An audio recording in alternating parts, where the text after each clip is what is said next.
Hey everyone, you're watching Conversations in Pop Culture, and I'm your host, Andrew Davis, and this episode is brought to you by my sponsor, BCW Supplies, which is a comic supply company. Bags and boards are expensive, and you want to protect your comics. So use Pop Anime Comics to get 10% off your order, save yourself some money, and obviously protect your property while you do it. As well as I do have a t-shirt that is up on Redbubble. It is making fun of Gundam, Taco Bell, the most interesting man in the world, as well as a reference to Fallout.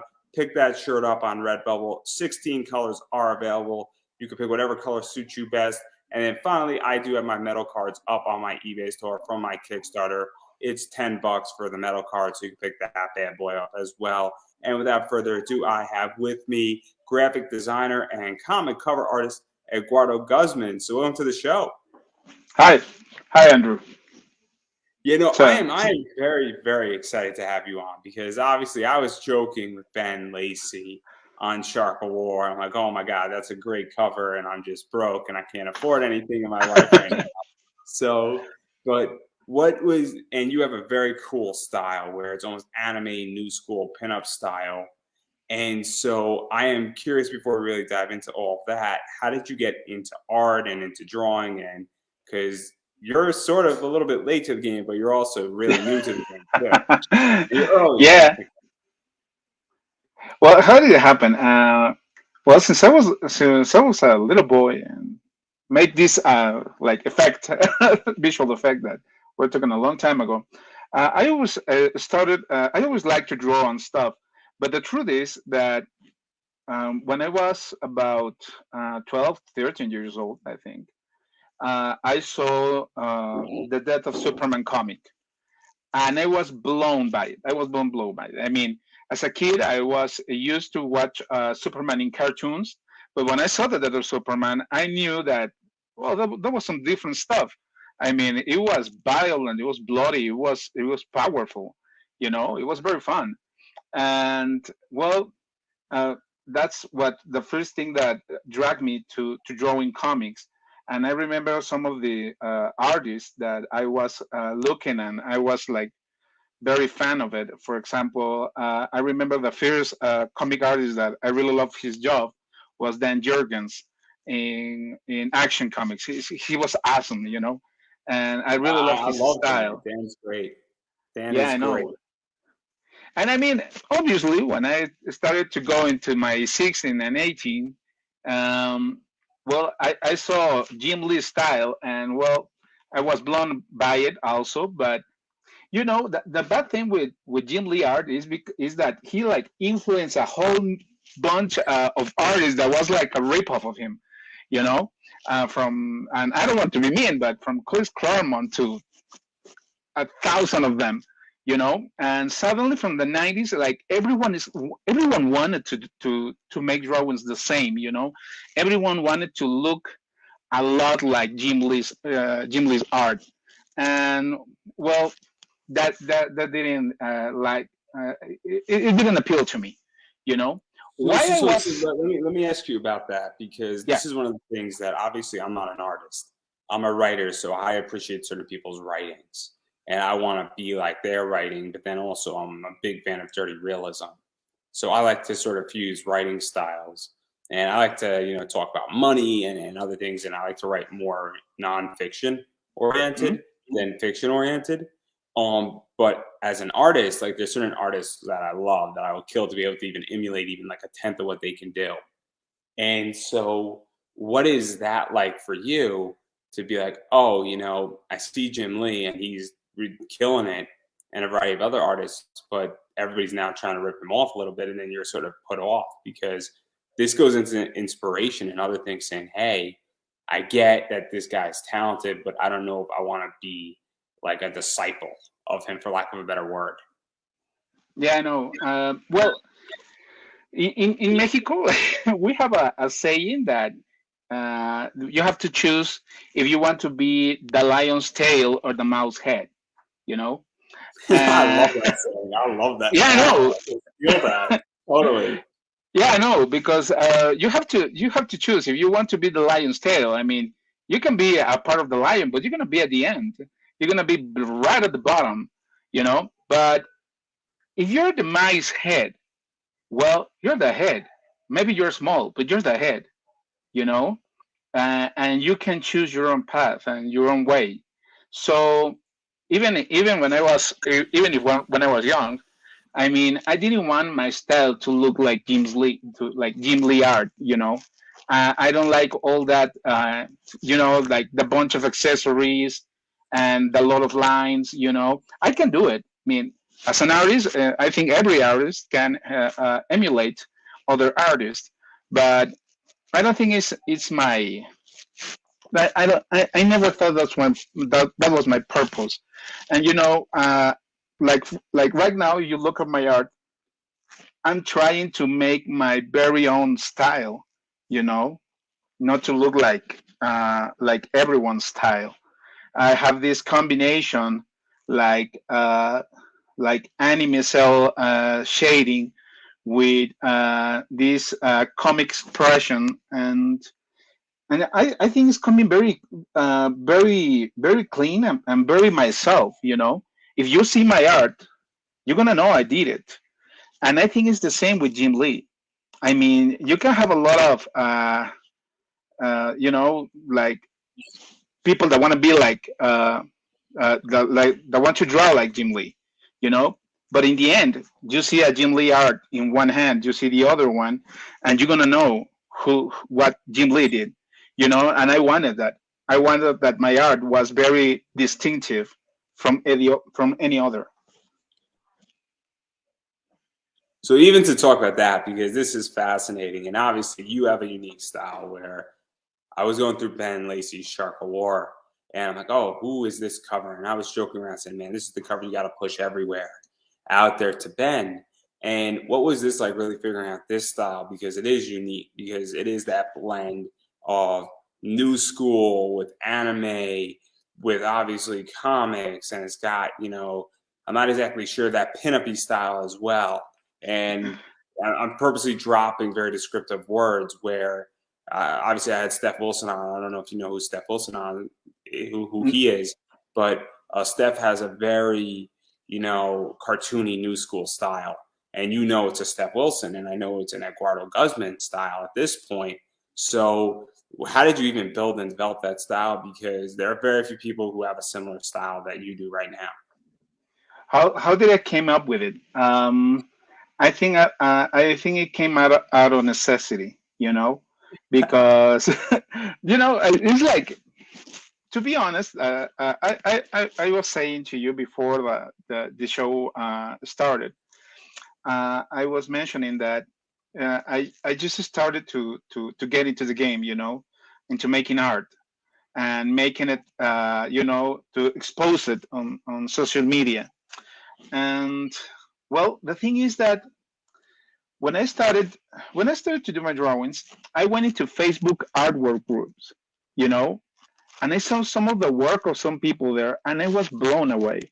I mean, the first thing I noticed is that anime and Japanese style drawings is like everywhere. I mean, it's booming. And if you look at it, for example, like all anime series that are pumping out of Japan right now is like just floating all media, and they have some great shows. Like, for example, Attack on Titan, that is totally action oriented. Or, for example, last week I finished watching a comedy that is like Comic Can Communicate, And I'm a big anime fan. In case you haven't known that, I mean, my logo is that little elf up there, and that's completely straight out of anime.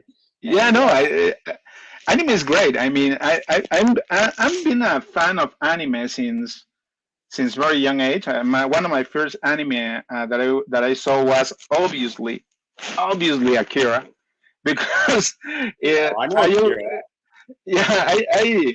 I when I was very young, I started to love comic books, and I remember that I wanted to be a collector. So I bought this magazine that was called Wizard, just to check on prices and stuff like that, And I was going crazy for that. And they had like 1,000 pages, but like maybe some 50 pages of that magazine, they were pumping like, oh, you should watch anime. You should watch like Vampire Hunter D. You should watch Akira and some other Bubblegum Crisis and some other anime.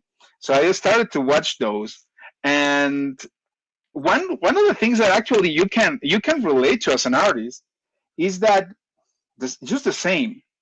For example, if you look at an animation by this guy, what's his name? Misayo Hamasaki, the thing from Ghibli Studios. Oh, Miyazaki. Miyazaki, if you look at Miyazaki's animation, he has a distinctive style. I mean, you can look at anime. I don't think he has a distinctive style at all. I think the guy is beyond versatile. Like, I really think, like, I know what a Studio Ghibli film looks like, where it is top to bottom clean. It is beautiful. It's saturated. We don't count Ponyo, everybody. We don't count Ponyo, because Ponyo was a rough one. I like Ponyo. Don't get me wrong. I think Ponyo is a perfectly fine movie, but it is not one of the better ones. But no, not at all. Fantastic. No, Princess Mononoke is just fantastic, or Holding Castle, and those Castle was good. Castle in the Sky was great. I mean, this is what my friends do. We go to the movie theater because they play it all the time in the movie theaters where I live, and that's like our once a week thing, or once a month thing, I should say, and it's great because it's fun to see this stuff. Yeah, I know, and that's what you get from. That's what I got from anime. No matter what artist you are in animation or in Japan, every artist don't want to emulate other artists. And that's what was different from looking at artists in Japan and artists in the States. Artists in the States, they all wanted to make something like pretty similar to each other. They wanted to do the same.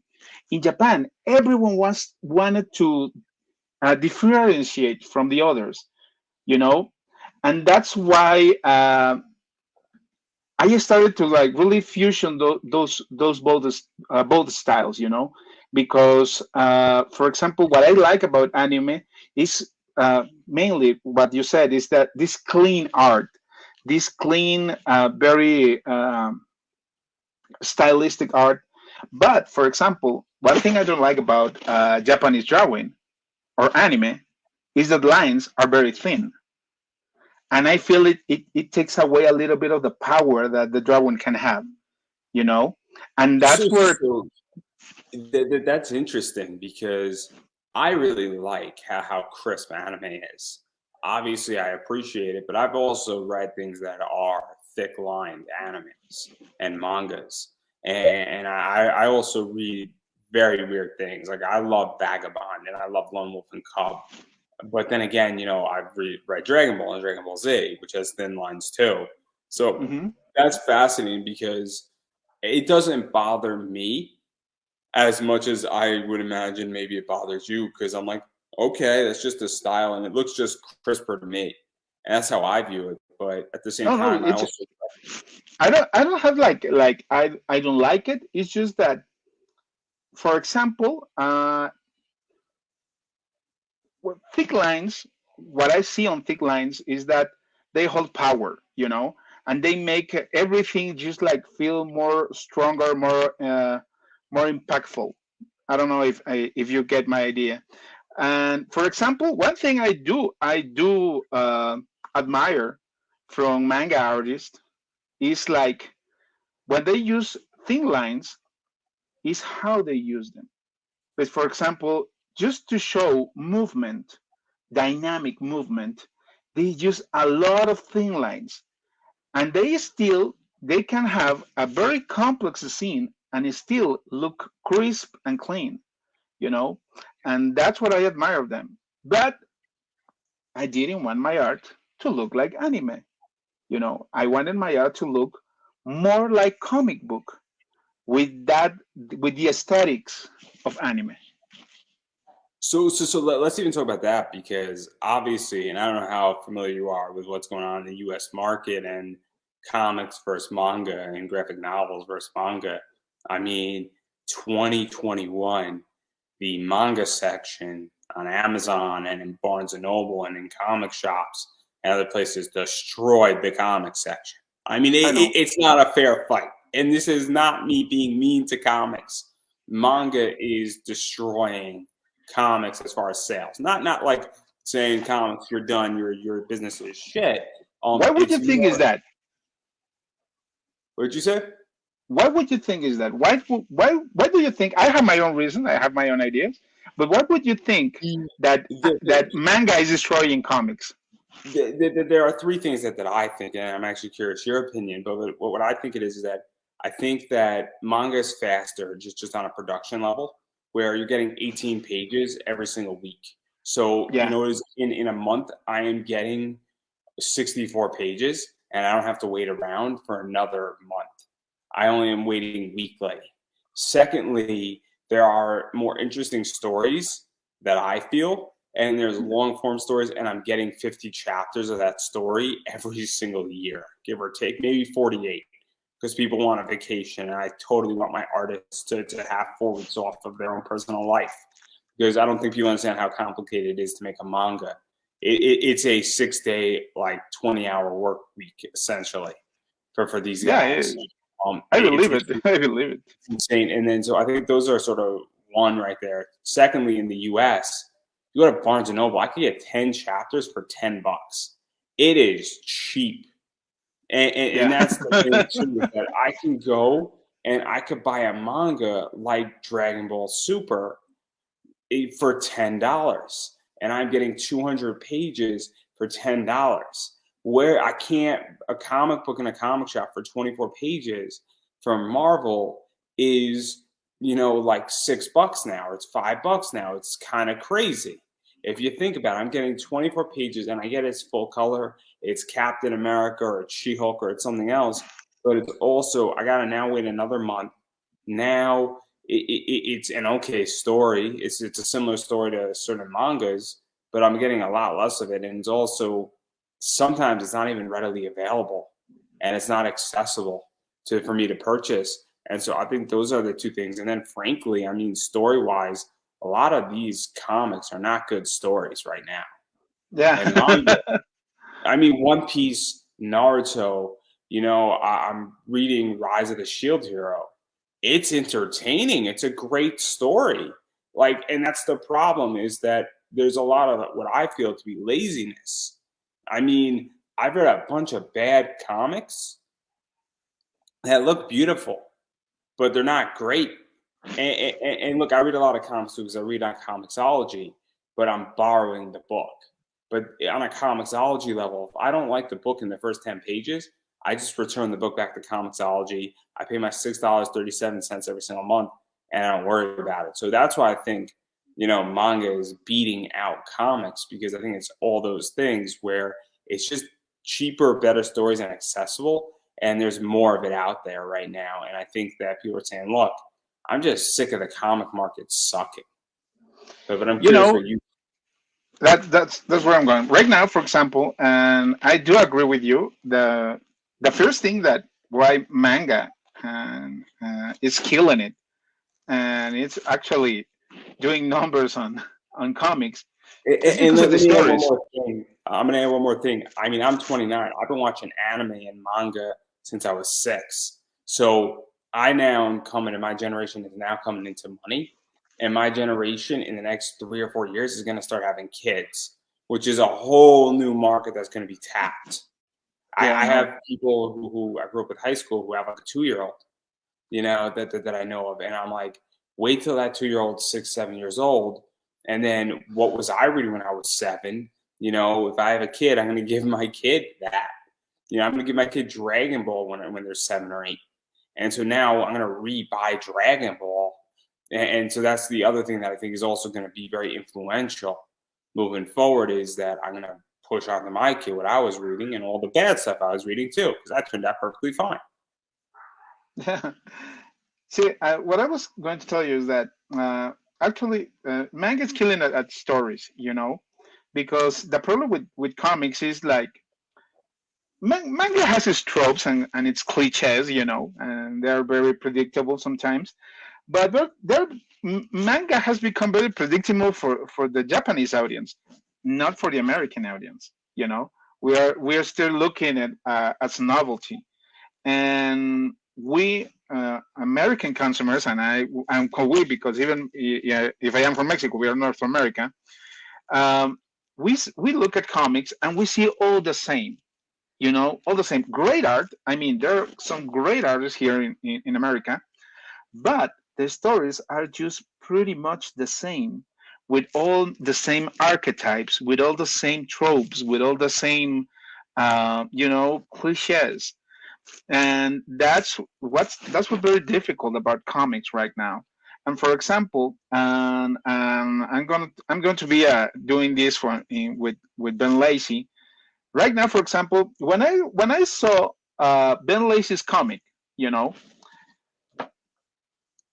I thought my first thought is just, to be honest, not to be crass, but I thought it just like, this is some weird art, But the story, as the more you read it, actually the more fun it gets, because the Shark of War, it is not meant to be a drama. It doesn't want to be more than it is. It wants to be fun. I'll take a stab at describing Shark of War, because I had Ben on last week, and I described it saying it's the cheesy B movie you get drunk and watch with your friends type of comics. I know, but it's fun. No, I didn't say it was bad. I said this is fun. It's the type of comic that I want to get hammered and I want to just watch it as a movie. I'm not interested. Sometimes a movie doesn't have to be good to be successful. Good does not mean successful. Sometimes a movie doesn't have to be an Oscar award game-changing performance. Shark of War is not going to be the game-changing comic. I think Shark of War can be a brilliant comic because it's the point of what a comic is supposed to be, and that's supposed to be, it's supposed to distract me from how messed up the world is right now. When I read Shark of War, I am entertained, and that's what I look for in a comic at this point, because guess what? Life's hard. The coolest thing about Shark of War, you know what it is not because the story is like, as you said, this game breaker or anything, but it's the risk it takes, the chances it takes. It goes completely out of the box. Oh, you're thinking way too deep. We have machine guns on a shark, dude. Like, seriously. How much more fun can you get in a comic? Legitly, like, that's the opening line. His entire Kickstarter, I have machine guns on a shark. Like, who does not want to read this? Like, I'm just saying. But the thing is that, let's say, for example, I remember that a few years back, I was surfing on Netflix, and well, my daughter loves to see these like Korean shows, and I just hate them, because I just like I like, oh man, they're with like romance and stuff and like that. But suddenly I saw a title that I thought that it was the most ridiculous thing ever, and I ended up watching it till the end because I thought it was a lot of fun, and I became fan of it. And it's the show is called, I think, My Love from the Stars, and the premise sounds like totally taken out of nowhere. It's like you're being drunk and having the idea and just run with it. An alien comes from outer space and falls in love with a like an artist supermodel from Korea, and they are like doing this crazy story, and actually it became a very successful story worldwide. And why is that? Not because of production values, not because, even though it had, and not because it had like very famous actors, though it had, I mean, Korean actors, maybe not famous in America. But the thing is that the show took something very different and took something completely out of the box and then just run away with it. That's what's lacking in comics. Take an idea and just run with it. Not just. I mean, I don't want to see it.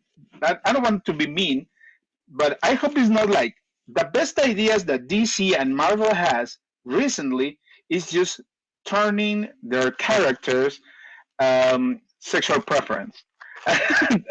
And that's not a game changer. So I think the best thing that DC did was Deceased. Deceased was brilliant about DC because you know what it is? It was like a vampire zombie horror thing with their characters. It was not canon.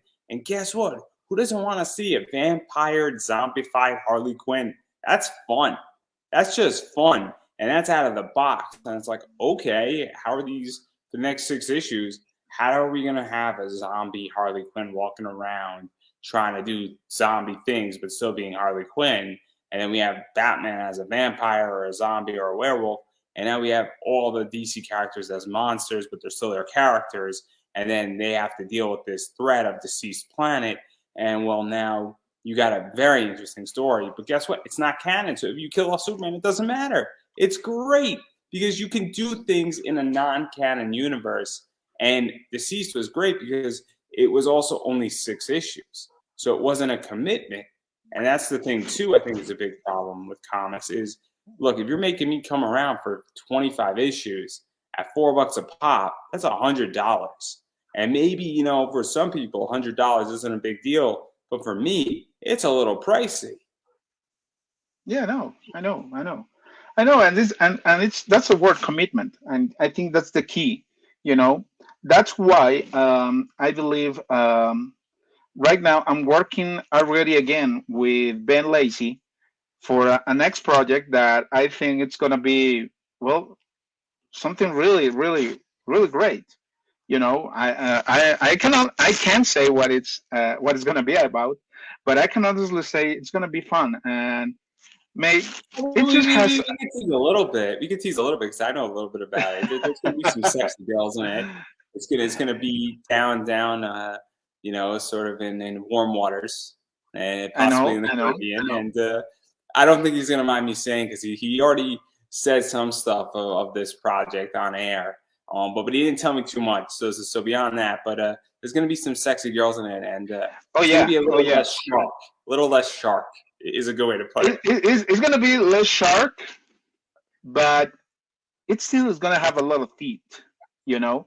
And yes, it has a lot of ladies, and yes, they're gonna be like all well and endowed, but there's gonna be much more to it. And you know that's why I actually look. Ben sent me his script, and I read it, and he asked me, he's like, can you would you like to be on board of this project?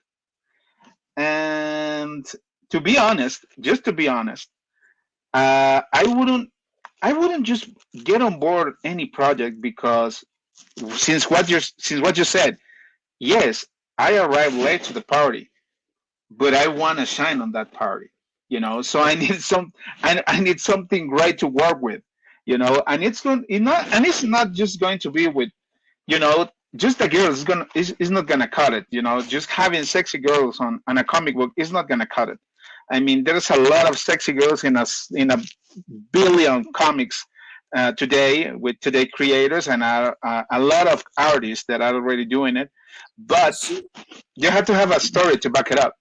So let's even talk about that because obviously I'm a huge Zenescope fan, and Zenescope I think has good interior art, but they're known for their covers, and they get people like Dawn Mateague, Ebas, Sun Kumanaki, Keith Garvey, and all of those people come in, and then there's a bunch of other people who also do really good work. You know, Anthony Spades then work for them, Elias Chazus, who was just in Hustler magazine of all places for an interview, which is a big deal.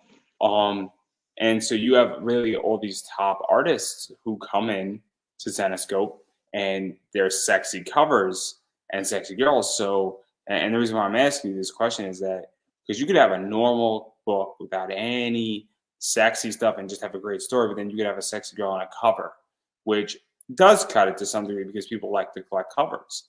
So it's fascinating that you say, hey, look, it's not anymore having a sexy girl in a book.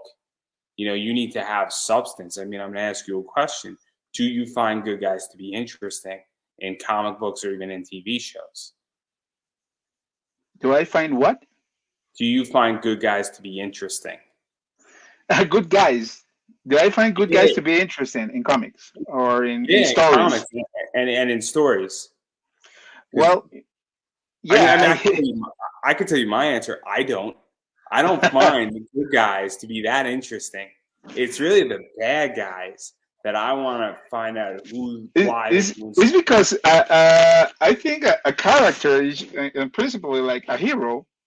A hero is only as good as its villain. You know, you can have I mean, a villain, a bad guy. What ultimately is, it's a reflection of the good guy. But the good guy chooses to be the good guy for a reason. You know, that's what should be interesting about the good guy. Not why he's a good guy, but not because he's a good guy. He's had to be likable. I mean, in the real world, here in the real world, you can know some pretty good people, and think they are a bunch of suckers. It's just And because it sounds mean, but it is real.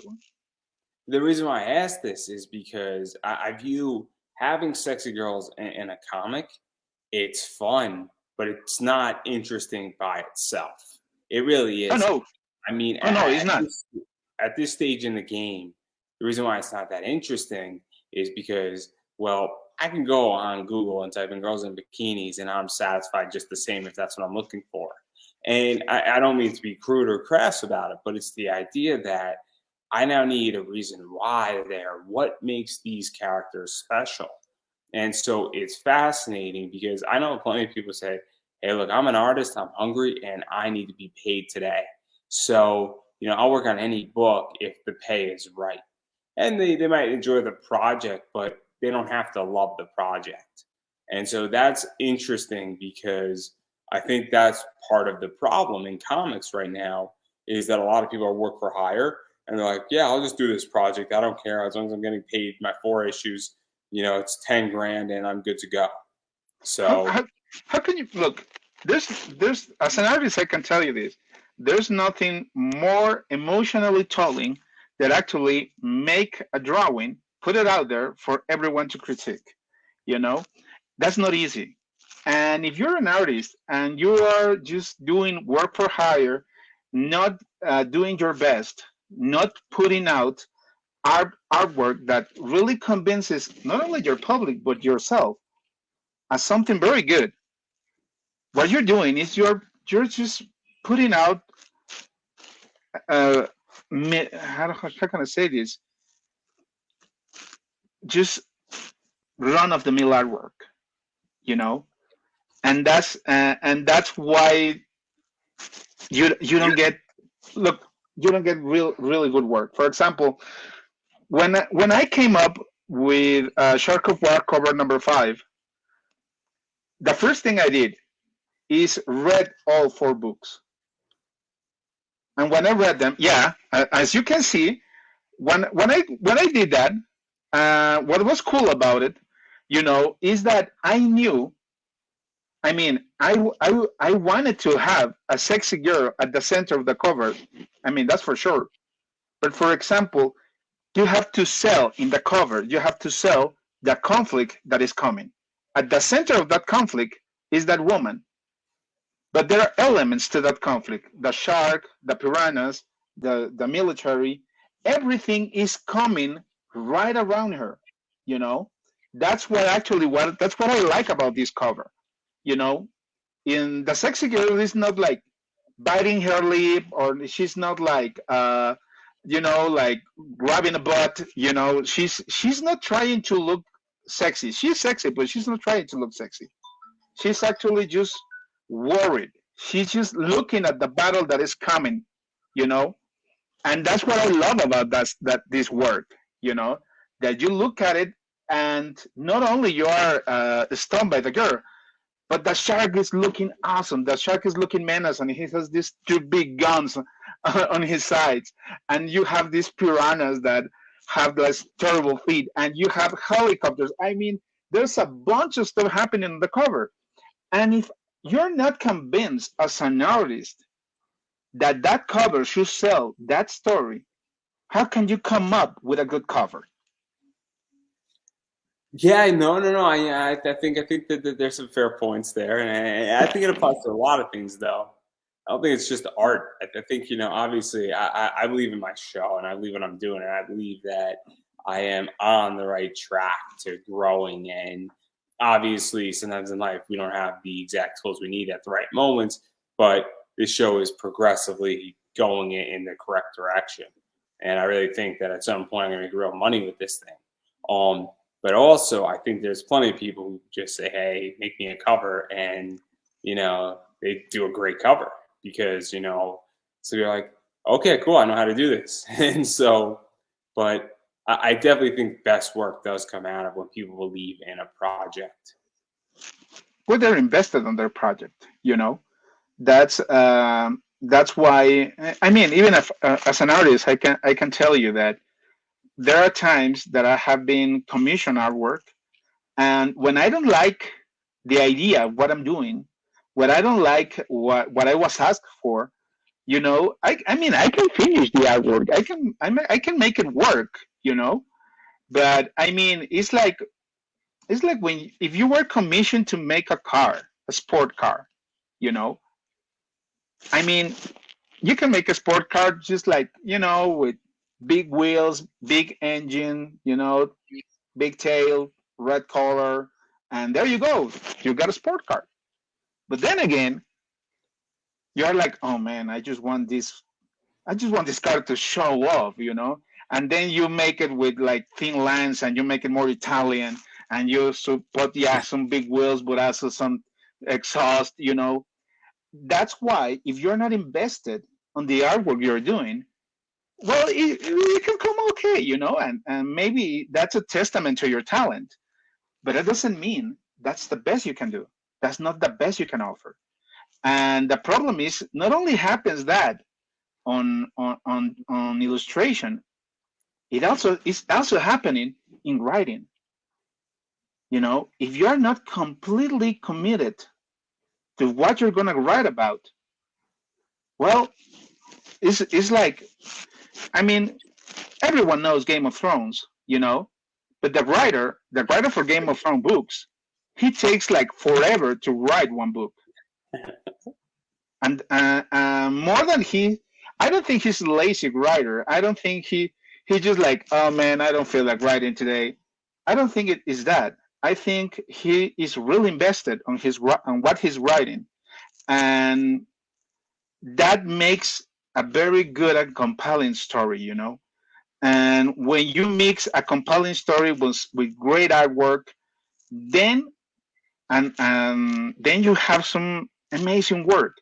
But even even if your artwork sucks, if you have a great story, and even if the artist is not that good, but he's fully committed to the story he's making, even if the artwork is lacking, you're gonna have a great story, and gonna have a great comic book. See, this is really interesting because one of the things that I think a lot of people in comics don't understand is that at this stage, money is important in comics, but I don't think it's the most important thing in making a comic. I think there are three things that are really important. I think understanding social media is a big deal. At this point, I think you need to understand social media or hire somebody who does. Just because if nobody sees your project, it doesn't matter if it's the greatest in the world, which is just logical. So you need marketing. But then secondly, I think you and your artist, or if you're the writer or you're the artist, you need to be on the same page. I know people who have had issues with writers, and I know artists who have had issues with writers, and writers who have had issues with artists. And it's the middle of the book, and issue 3 and 4 of that book are going to be very different than issues 1 and 2. And I think Uh, that's something that's very interesting because if you don't have somebody or you don't have an artist who is fully committed or says, hey, this is where I'm throwing my attention to, and obviously, indie comics is a little bit different and it's hard to say, I need you to be 150% on this book because people in the indie comic world have day jobs. But even if on, my Saturday, I'm getting 4 pages done, it's kind of like, I don't think you're going to be taking on another project or at least 3 or 4 more projects while you're working on Ben Lacey's next book. You know what I mean? And that's something that I think people need to fully understand, is that when you're looking for your artist, you need to almost be asking those questions. How busy are you? What is your relationship with, if Andrew hits you up, and if I hit you up, are you available to take on Andrew's project and my project at the same time? And it could very well be that Ben is like, look, I need 6 months between books just for the finances. And then you can take on my project in between those positions. And if I had a project I wanted you as my artist, and obviously I'm pretty sure it could be coordinated technically, or you might say, hey, look, you might have to wait 6 months for me to get all this done. So what is that like? Because that's something that I think a lot of people don't understand. I know.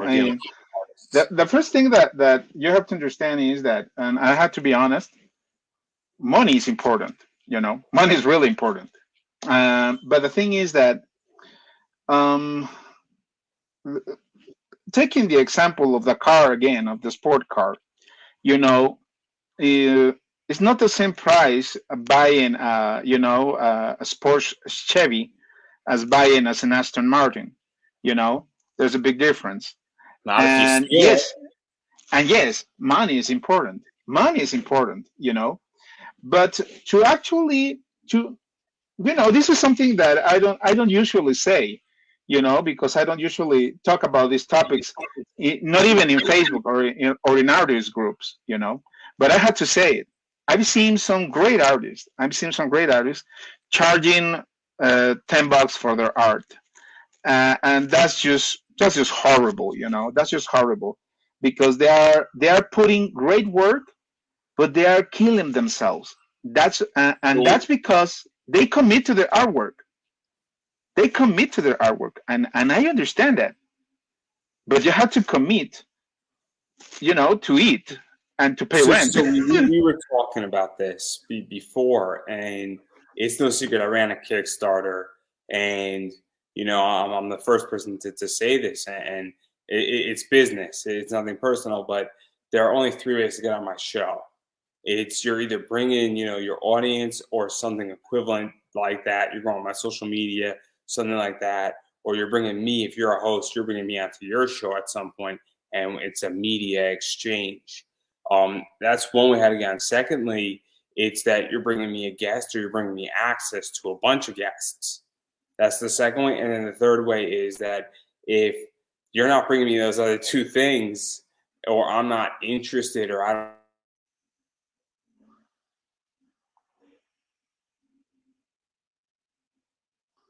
Okay. I'm back. So I think as I was saying, you got to bring me money, and it's not a secret. And I think that's something that people have to understand, is that, look, this is a business. I'm creating something. This is not.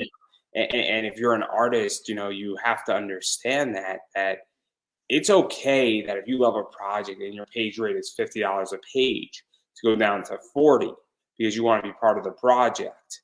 But at the same time, this is also a business, and I'm a big proponent where if you can't afford something, then you know what? Then if you can't afford your rent in your current apartment, then you either need to find a new job that can allow you to afford it, or what you have to do is figure out a place where it's cheaper to live.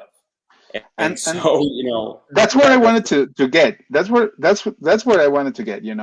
Because I have to say it, I am very blessed to be a person that I have a job that actually helps me to have time for my hobby, to look out for things that fulfill me, not only professionally but personally, and I'm blessed by that. I'm blessed that I work with an awesome team of people here in Mexico that allow me to have time for some of the stuff I like, and that's what I'm blessed with. And I think many people don't have that chance, don't have that opportunity, because one thing I've found, is that the market, in the artist market, is like saturated, There are many it's brutal. players. It is brutal. It's brutal, as you said. You know that's the It perfect word is for it. I'll give an example, and feel free to disagree with me. Yeah, right in the U.S., and I use this analogy. When COVID hit, it became a seller's market, meaning Yeah, that selling a house was at its all-time high, and houses that normally go for 600,000 are going for 800,000, and they had a 25% boost when somebody paid legitimately 300,000 for it 25 years before. So, and what I think is happening in comics is that it is a writer's market, meaning that me as a writer has the ability to choose from any artist on the planet by definition at this point.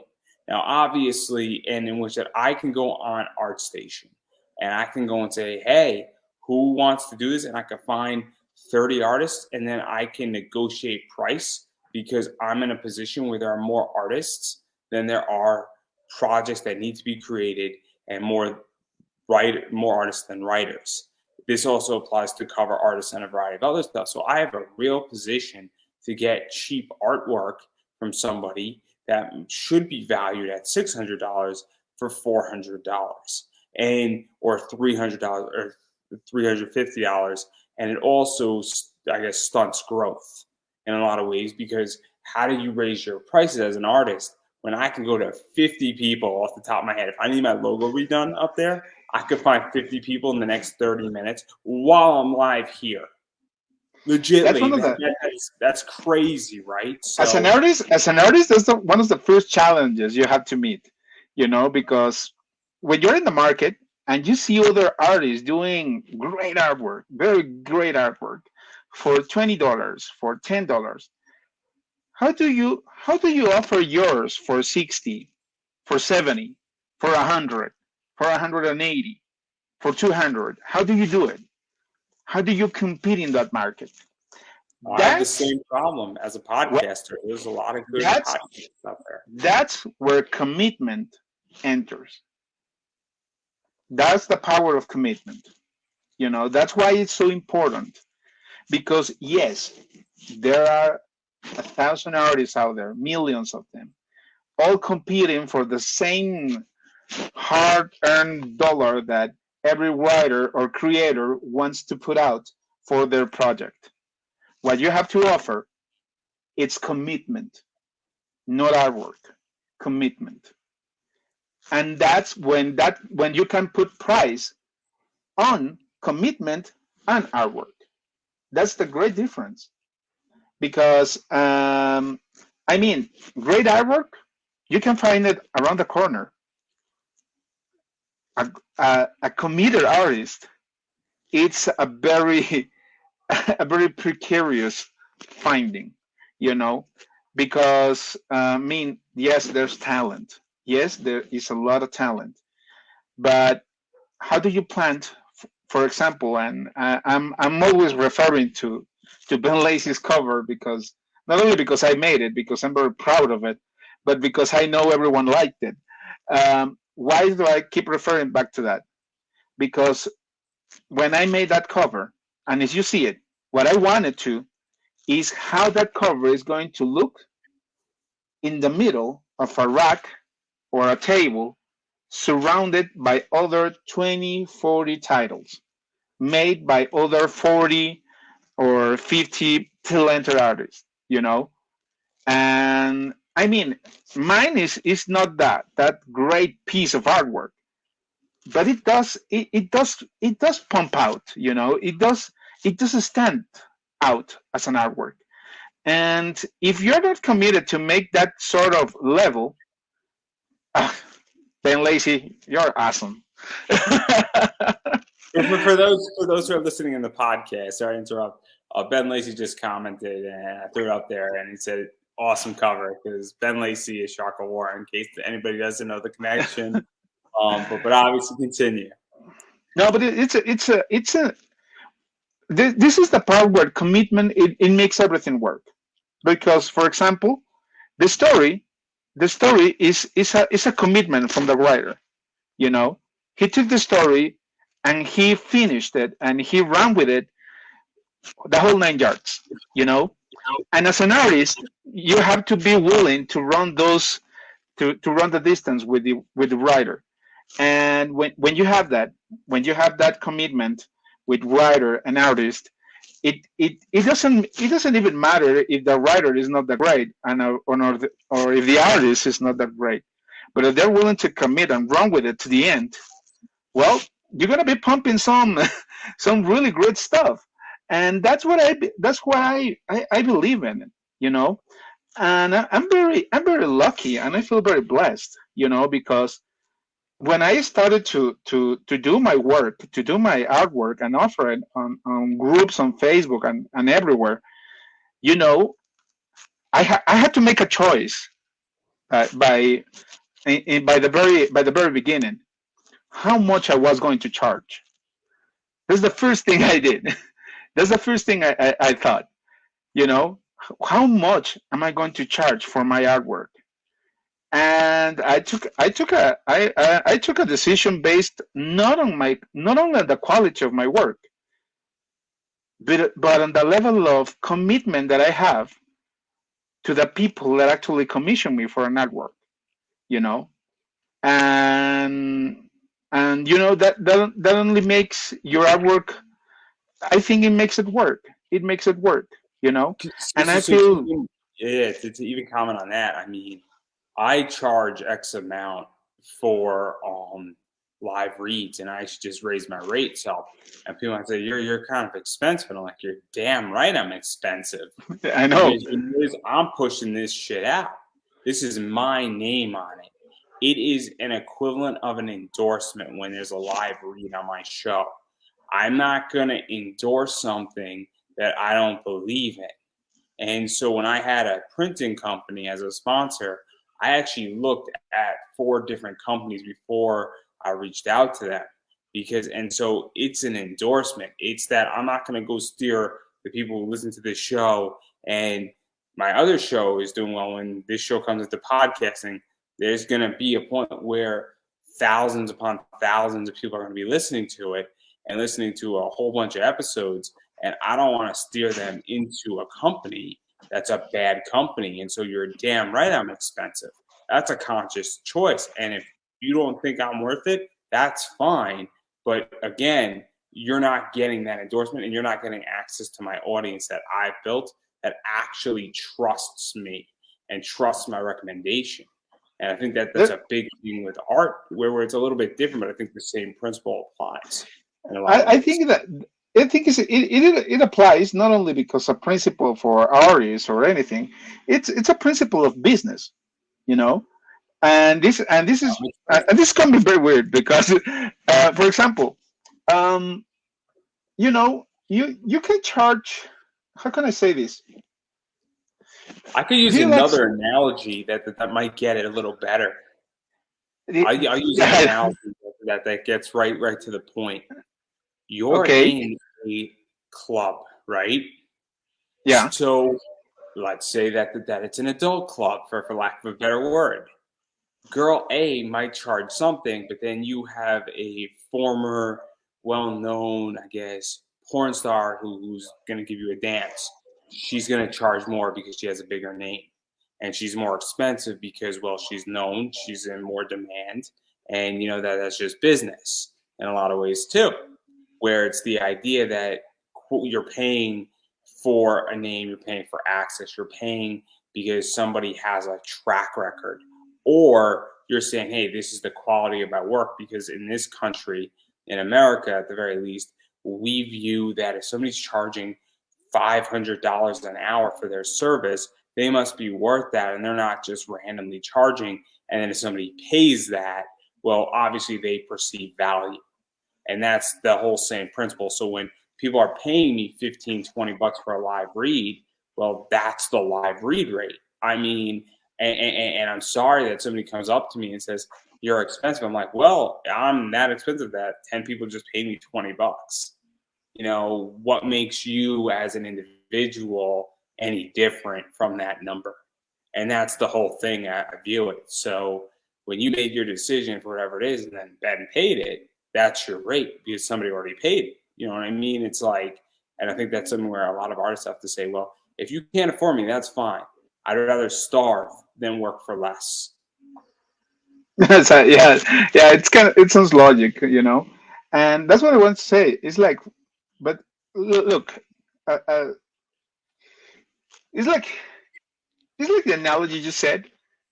Uh, I was thinking it in a very similar way. It's like, for example, You weren't going the what? adult route that I was going. Yeah. Clearly, guys. If you want to hang out with a very high class stripper who is a former porn star, it's going to cost you more money in the club than hanging out with the nice and very attractive girl who's just coming up into the biz. I'm just going to leave it at that. No, I couldn't argue with that, because in the end, when I started to upload my artwork in Facebook groups, what I did is just to put out some very hot-looking ladies and to get the attention first, and then I won't blame them, and I won't blame anyone for those kind of decisions. But what I was thinking is that, for example, Andrew, let's say this. For example, I people tend to love brands, you know. And for example, when you are loyal to a brand, yes, when you're loyal to a brand, believe me, yeah, I know. The thing It's is, too easy. You're giving it to me. You're giving it to me. I'm sorry. Continue. yeah, but the thing is, if you love a brand, are you gonna really be looking what's the price of it if you want to have it? I mean, I think it depends at a certain point. I mean, I don't question with Zenoscope, a $20 book anymore with Zenoscope. But I Yeah. question once we go into a $50 to $100 position. So for instance, if I'm a huge Audi car guy, there's going to get to a point where you have to question the price. Just so you're not going to go and say I want an Audi RS8, which is a super expensive car. It's like a $250,000 car. You're like, I'm loyal to the brand. I think that it gets to a point where at a certain point you do question the price, but also Audi has a bunch of different models, so you could stay at your current level. So I think that branding is complicated because you could outprice somebody in your brand very efficiently. So if you're a brand and you're Coca-Cola, you raise your rates up 10%, 10%, 10% every single year, at a certain point you're gonna get rid of customers just by nature. But if you I'm wait, gonna put it. I'm gonna put you with a Mexican analogy. Are oh, you familiar? Are you familiar with quinceañera parties? I am not. Okay, here in Mexico, when a young lady turns 15, actually there's a tradition to make this huge party for the girl to present her into society. That she's no longer a little child, but now she's a young lady coming out of her age. And this is a very hard tradition of Mexicans. And it doesn't matter if you're poor or you're rich. you know. But for example, if you're rich, man, you're gonna spend a lot of money in that party. You know, you're gonna, maybe rent a very cool place, pay for some musicians, some great catering, some great food, a very expensive dress. It is in Mexico. Some quinceañera parties are being known to cost almost $300,000. Oh shit! Like, The funny thing is, people that are not so lucky and they're on the low end. I mean, poor people. How do you think they can make their quinceañera party? Well, they save, and they save for a long time. Some people, some people even know that once they have a daughter, newly born, they're like, oh man, in 15 years she's gonna be 15, and they're gonna have to pay for a huge party. So I better start to save up from now. They don't care about the price. They don't care how much you're gonna do. They just know that they have to save enough money to have that crazy ass party. So everyone is gonna be like, "Oh man, you know that guy? Yeah, he was poor, but he made a cool party for his girl." You know, that's actually how actually the market works.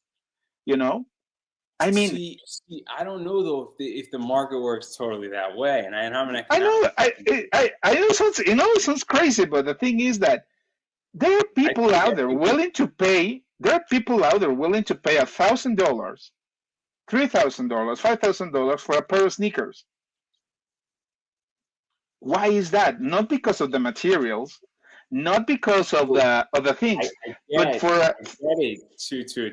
an internal feeling. I mean, what writer wouldn't like to hire some big famous artist if they had the money? Yeah, I mean, I guess that to some degree, but I know plenty of people who say, look, because I'm one of them where I'm not looking, and maybe this is my business acumen, where I'm looking not to already hire teams that exist. I want to build the team that's going to bring the fight to those teams that already exist. And the reason why is because from a business level and from a creation level, why do I want to go hire J. Scott Campbell when I want to build J. Scott Campbell 2.0? Because building J. Scott Campbell 2.0 is A, going to be cheaper. B, it gives me a lot more control, and then I'm there first. And all of a sudden, I have now basically fostered a new generation, and I've done it cheaper. And then now I've brought a fight, and now I have X person, and I have a relationship with them. So on a business level, it actually makes sense for me not to go on brand and to go off brand, because going off brand and building it from scratch and building my own team that nobody else has ever seen is actually going to benefit me in the long run over 20, 30, 40 years in the comic realm. And so that's why I think people don't necessarily want to even go big brand, even if they have the money, because it'll actually hurt you in the long run. Well, yeah, it sounds logical too. Because if Ben hired somebody who is doing interiors for DC Comics, and I don't feel like dropping anybody's name at the moment, all of a sudden that might hurt Ben Shark of War longer versus hiring who we hire, even putting you on a cover, or look at all the talent. Because if you look at the talent, Greg Bo Watson is coming on, who did a bunch of covers for Shark of War. Greg Bo is eventually going to get bigger gigs, and that adds a lot more credibility to Shark of War once he gets those bigger gigs. If you get picked up by DC, if you did one Shark of War cover, and that's the only one you did on an indie book, and then you get picked up by DC or Marvel, all of a sudden that adds a lot more credibility, because now Ben gets all this credit. And that's the whole intention. What I want is I want to basically build like a squad of artists that then get picked up and pulled out of my company, start working for DC and Marvel exclusively. And I'm like, I was there first. Maybe you should be taking a look at me, because I liked having that out. And believe me, there's been plenty of people on my show who have gone into WWE, who are in AEW, who have gotten good gigs in places like Zenescope and DC and Marvel. And I'm like, yeah, guys, that was 5 years ago. They have been in Marvel for 4 years. You should have been listening to me all along. Yeah, I get you, and I totally have to agree with you. And right now, I have to say that just two things, that I want to add. Is just that one, I will never get a better opinion than yours, because I think it's very logical. And secondly, Ben, don't change me. Let's just keep working together, man.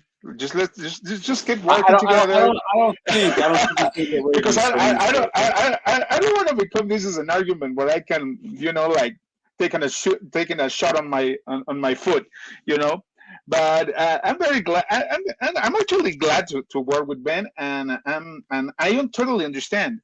I get branded. I get the brand, where I get the idea that somebody says, I want $10,000 Jordans. I get it, because they're like, oh man, It's because in the end, I mean, we're selfish, I self-serving creatures. Is yeah, what we I really know. are. It's also exactly. I mean, in the end, we want what we want, and we will pay what we feel we can pay for what we want, Oh no, and I agree. I agree that's completely. there's not a like an actual price tag on it, just about our selfish desire to to fulfill ourselves. But as I said again, please, Ben, don't change me. Don't hire So some big guns. I completely agree with your brand. I know. I'm just trying to be fun. There gets a point where like Zenoscope does this, and I'm very open, where they can price me out, Yeah, I where know. I will pay a certain amount for a book, but then I will not go above that price. And so if I miss something by accident, like I'm not gonna go. But then again, I sell books at extremely high money, and it's on the secondary market, but also the free market determines that. So if I sell a book at $60, that means somebody else is selling that book at $65. So I compete and I price my items at what I think they're worth in speculation, and also what I think they are priced at or what they're going to go for. And even if it takes me 3 or 4 months longer, like I got no problem sitting on a book because I view it as debt. And I view it almost as debt security, which is a whole different discussion for a whole different day. I Yes. am more than happy. Anybody who's watching this and hearing this, if you want to talk to me about debt security in comic books, that is a fascinating, like 3-hour conversation. I will change the way you invest in alternative investments indefinitely, but that is not what this show's about. No. I did not want to start down this route for the first hour, so I had No, a don't whole worry. Don't different worry. battle plan. I had a whole different battle plan, and I actually wanted to show off some of your art before we got into Shark of Oh, War. you And all show it. that Show it. stuff. Show it. Show it. So I want to talk about. We're starting with Red Sonja because I like your Red Sonja stuff. Oh yeah. There's that one, and then there's this one, which is super fun. And this is like old school, new school, and this is like early stuff. And I don't know if you updated this one yet. No, actually, if you look at my whole artwork, it's evolving. It's really evolving. For example, the first one that you showed, the one I actually made on ink, I really loved it, and I always love this kind of like this lot of not like lines, but like I don't know how to say this in English, like little graphic art, you know, and I really like that. And there's I don't remember the name of this artist, and maybe you can help me out.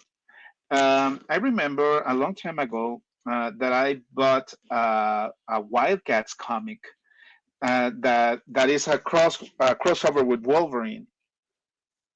That Oh, with I'm that. trying to think. Wow, Wildcats. Oh man, this is a good question actually. Oh man, I actually don't know now. Oh I have to man, look this up. actually the artwork of that comic is just great because it's almost like only black and white with a lot of lines, only made much better than this one. But yeah, I really like Red Sonja as a character. That's why I like to draw her, and because yes, there's a sexiness to it, but there's a brutish feel to it. You know, I mean, uh, she's pretty savage. I mean, like Dynamite, like 2007, 2008, Red Sonja. There's I some mean, pretty intense stuff.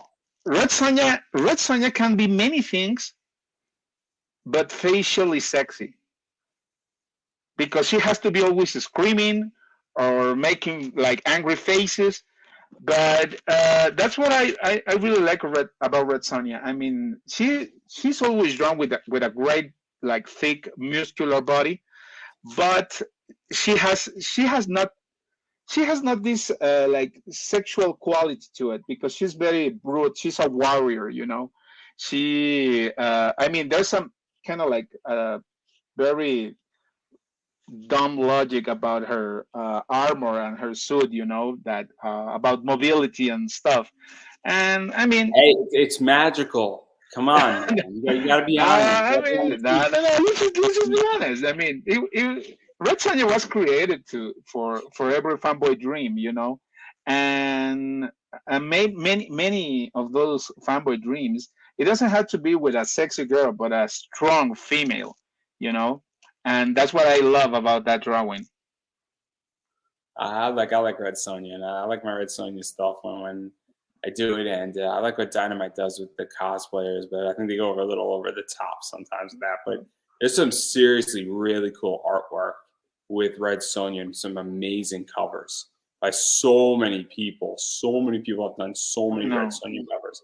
It is amazing. Even like just like the cover A's and cover B's of Red Sonja are just fantastic. Like Dynamite knows how to do covers so I well. know, I know, I know. It's because actually it's a great character. She's a great character to work with. I mean, what Mhm. other work you have in there? I mean, let's watch another one. Oh yeah, we're gonna go through the Marvel stuff here. So this is Matt K, and then this is it done. Oh yeah, that's actually kind of like an update on it, So and that's that's a new line wise, and then this is the color, and then we're going through the whole Marvel line, guys. What's the okay. story behind this one? Because obviously she's a likable character. Yeah, I know. She's a likable character, and actually, I think she's a character that uh, I can not to say relate because I'm not a woman, but I mean. You could have fooled me. You could have fooled me. But it's actually a very cool character, it's a very cool character. And I actually wanted to I have around I might be posting that drawing. I did a drawing with Colossus also, and it's actually very cool. I just have it lost. Well, since we're on the X-Men now, we might as well continue here. So we got obviously Storm, and this is like where the anime new school pinup style stuff comes in. Yeah, 'Cause that's why this I was is started right to out of work on that. this is right out of anime. I mean, this one is somewhat out of anime. This thing is straight out of an anime. Yeah. It's still you can see all these still look at these comic details, like for example this leather inking that you make on her clothing. That's actually very comic, and I don't think is more like anime. I think what it makes it look anime is the coloring, is that hard color shading. But actually it's one of the earliest characters that I think that I knew as a young boy, because the first comics that I really got into it, I mean, after reading the Death of Superman, that was what really hit me. I went on to read like X-Men from the 80s, and I mean it was the 90s in Mexico, so we were like 10 years lacking. So let's even talk about that because I'm actually curious about that because obviously America lacks in manga naturally, and so there's lack, but it's shortened up tremendously.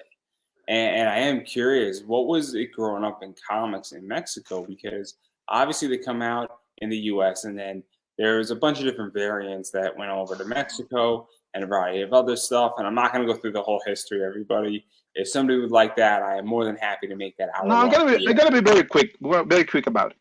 In Well, I'm talking Mexico, about me telling the history, not you. I know the whole history of the variant market. okay, I'll make a then you do video. it.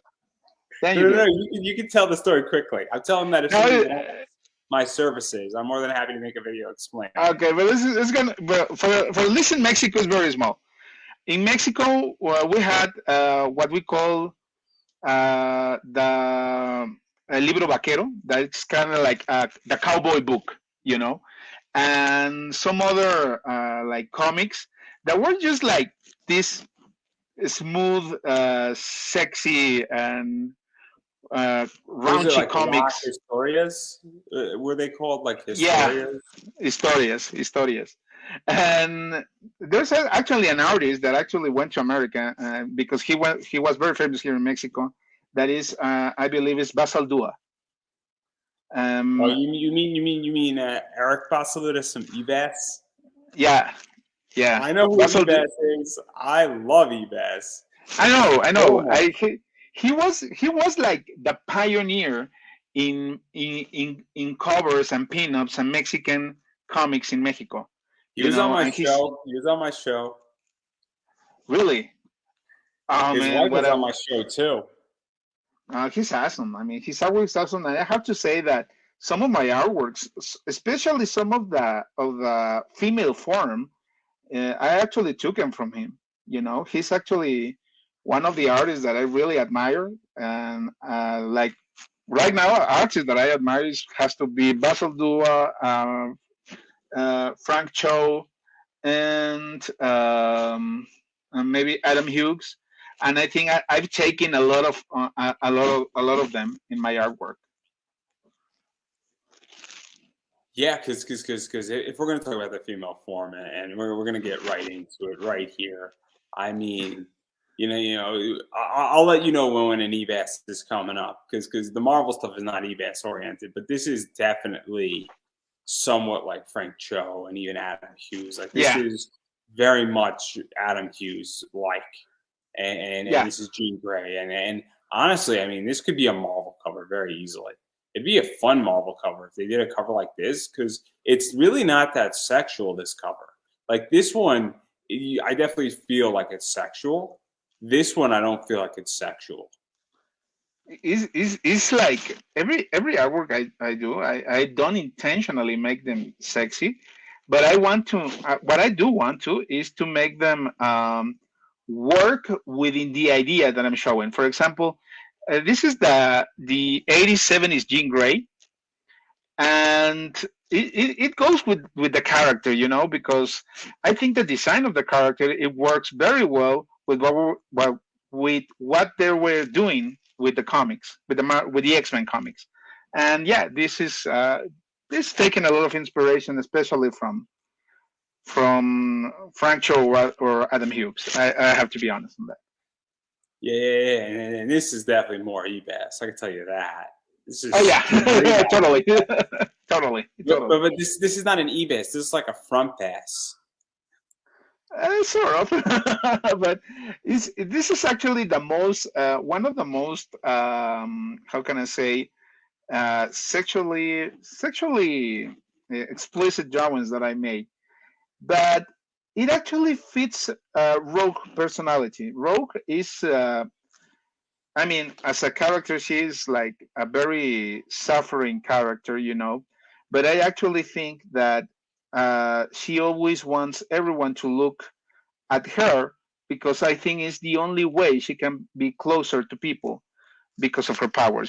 She can be in touch with anyone, and I think the closest she can have to touch is actually by people looking at her, and that's maybe why it's such an sexualized character.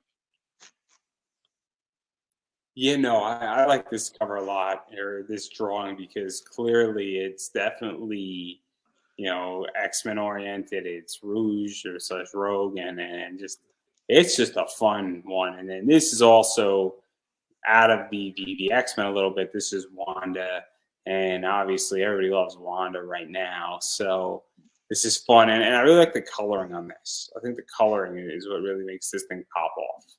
Yeah, it was very fun. I was actually watching the WandaVision show, that I believe it's a great show. And actually, her arc in this, what's the storyline? I think it's the storyline that it's the House of M.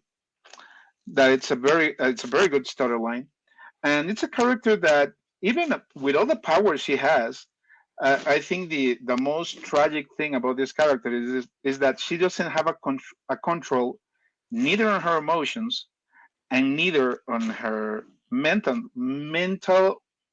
not mental but psychological health. You know. Yeah, no, it's fascinating, and obviously, with that and her story, and with Also, Doctor I Strange and all that stuff. also wanted to point out about this artwork. is that her form is not as, how can I say, exaggerated that I do it as another drawings. I mean, she's not like this huge chest or this really small waist or these really pumped arms. I just really wanted to do something more that reflected that kind of her personality, more like contained personality. Yeah, and then also I think this is somewhat contained as well. Yeah, I know. Because Because Captain Marvel, obviously, you can do Captain Marvel however you want to do Captain Marvel, but this is very much contained as well, and it's almost movie like of Captain Marvel. Whether you like the movie or not, I'm not here to yeah, ask I know. because it's 50-50. It's 50-50 for a lot of reasons. And The inspiration I had for this drawing actually was listening to David Bowie, and this song. Yeah, no, it's this song that is, I don't remember the name, but it's like what's the name of that song? But it's really funny that it says like that it's about this guy going to space. oh man, it's not Major Tom, is it? Major Tom, yeah, Major Tom. Oh, I love Ma- Major Tom. Major Tom is great. Major Tom is such a Ground great control to Major Tom. And I was listening to that song, and I actually I feel like this is a perfect song to describe this drawing, because I kind of want to there frame this. Like, there's I'd probably print this. This would be fun she's to hang sitting in a up tin can. because I know if I put this up right on this wall right here, it would upset so many people in so many ways, and I I would know. take so much pleasure. Be like, do you have a problem with the character? Do you have a problem with the movie, or do you have a problem with just Brie Larson? Because it could be one of all of those three things. But it's just I, like a fun, picture. and it's a sad thing because actually the character as it is, it's a very cool character. It's kind of sad that the movie didn't took advantage of such a great character. I don't even think it's the movie. I think Brie Larson can be a lot of fun. And there have been interviews where Brie Larson was a blast. But there were things on both sets, or Captain Marvel. I don't know if two came. I don't think two came out. Was there a sequel to Captain Marvel? I don't even know. It's been forever since I've watched anything Disney. Um, I'm broke, guys. I don't have Disney Plus. Deal with it. This is what happens when all your money goes back into your company and then buying comic books. You don't get Disney Plus. Yeah, I It's know called the being an adult. sacrifices. I bought Crunchyroll and I went with Crunchyroll, not Disney Plus. So sue me. But anyway, what Brie Larson, as I was stating, can alienate people very effectively because like her interviews on the set of the Avengers were just horrible, and like she is not well liked on that Yeah, cast of group, and it definitely affects the movie. And it's hard for me as an individual to separate her away from the character, and so I don't have a problem with the character. yeah. I think the way she was presented in the movies, it just didn't make much sense. It's like what she was like shoehorned into the story. Like kind of like what happened in Spider-Man 3 with Venom, and that's why you know we have bad memories about Spider-Man 3 movie. Yeah, it's not it's rough. And then obviously we're gonna talk about Black Cat. We got Black Cat there. We got She Hulk, which was Actually, I want to talk about this She-Hulk drawing because this drawing is the one to blame that I wanted to do this of drawing, selling my drawings and do it as a serious thing. This is the drawing that made change my mind because I actually did this drawing and I uploaded, I believe, to my DeviantArt account, and it just went through the roof. It just like totally took off. And everyone is like, "Oh man, you are so good at drawing She-Hulk. She looks totally different from like what Marvel is doing." And I actually I didn't actually look at a Marvel comic. I really like She-Hulk, like from the 90s. Even back, well, like I remember a lot of She-Hulk from Jack Kirby, and it was an awesome run. And when I did it, I did this drawing. Everyone just loved it, and this is when I thought maybe I should do this not only as a hobby but as something more. So what is that like? Because I've had interviews that have made me want to continue to do things, and I've done very well, and then I got a lot of positive feedback, and then and then I've had interviews that have just gone on wild where they've gotten like 2,000, 4,000, 3,000 plays, and it's just run wild, and you're like, oh man, I can actually do this now, and then it's a weird feeling, and I don't know how to explain it to somebody. I've presented panels at cons where I've booked up an entire room, and it's a weird feeling, and I guess thing that's going on. So, what is that like for you? Where it's like, oh, okay, I got something here. What can I do with this now? Well, it's a very funny feeling because, for example, when I was younger, when I was like 20, 18, 20 years old, I really wanted to be a comic artist. But then suddenly you feel like that's not for me. I had to get a job, and suddenly you realize that you're already married, you have children, you have a house, and you have a whole life to attend to, and you sort of leave behind those personal dreams. And when this happens, it's just like a little shakeup. It's just like, hey, just don't give up yet.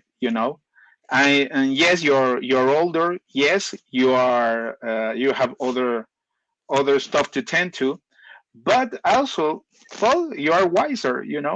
You are much more smarter than what you were 10 years ago.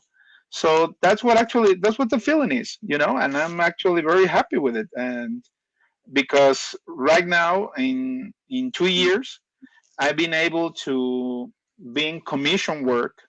I've been able to meet some amazing people like yourself, and I met Ben Lacey. I met guys in Europe, guys in the States.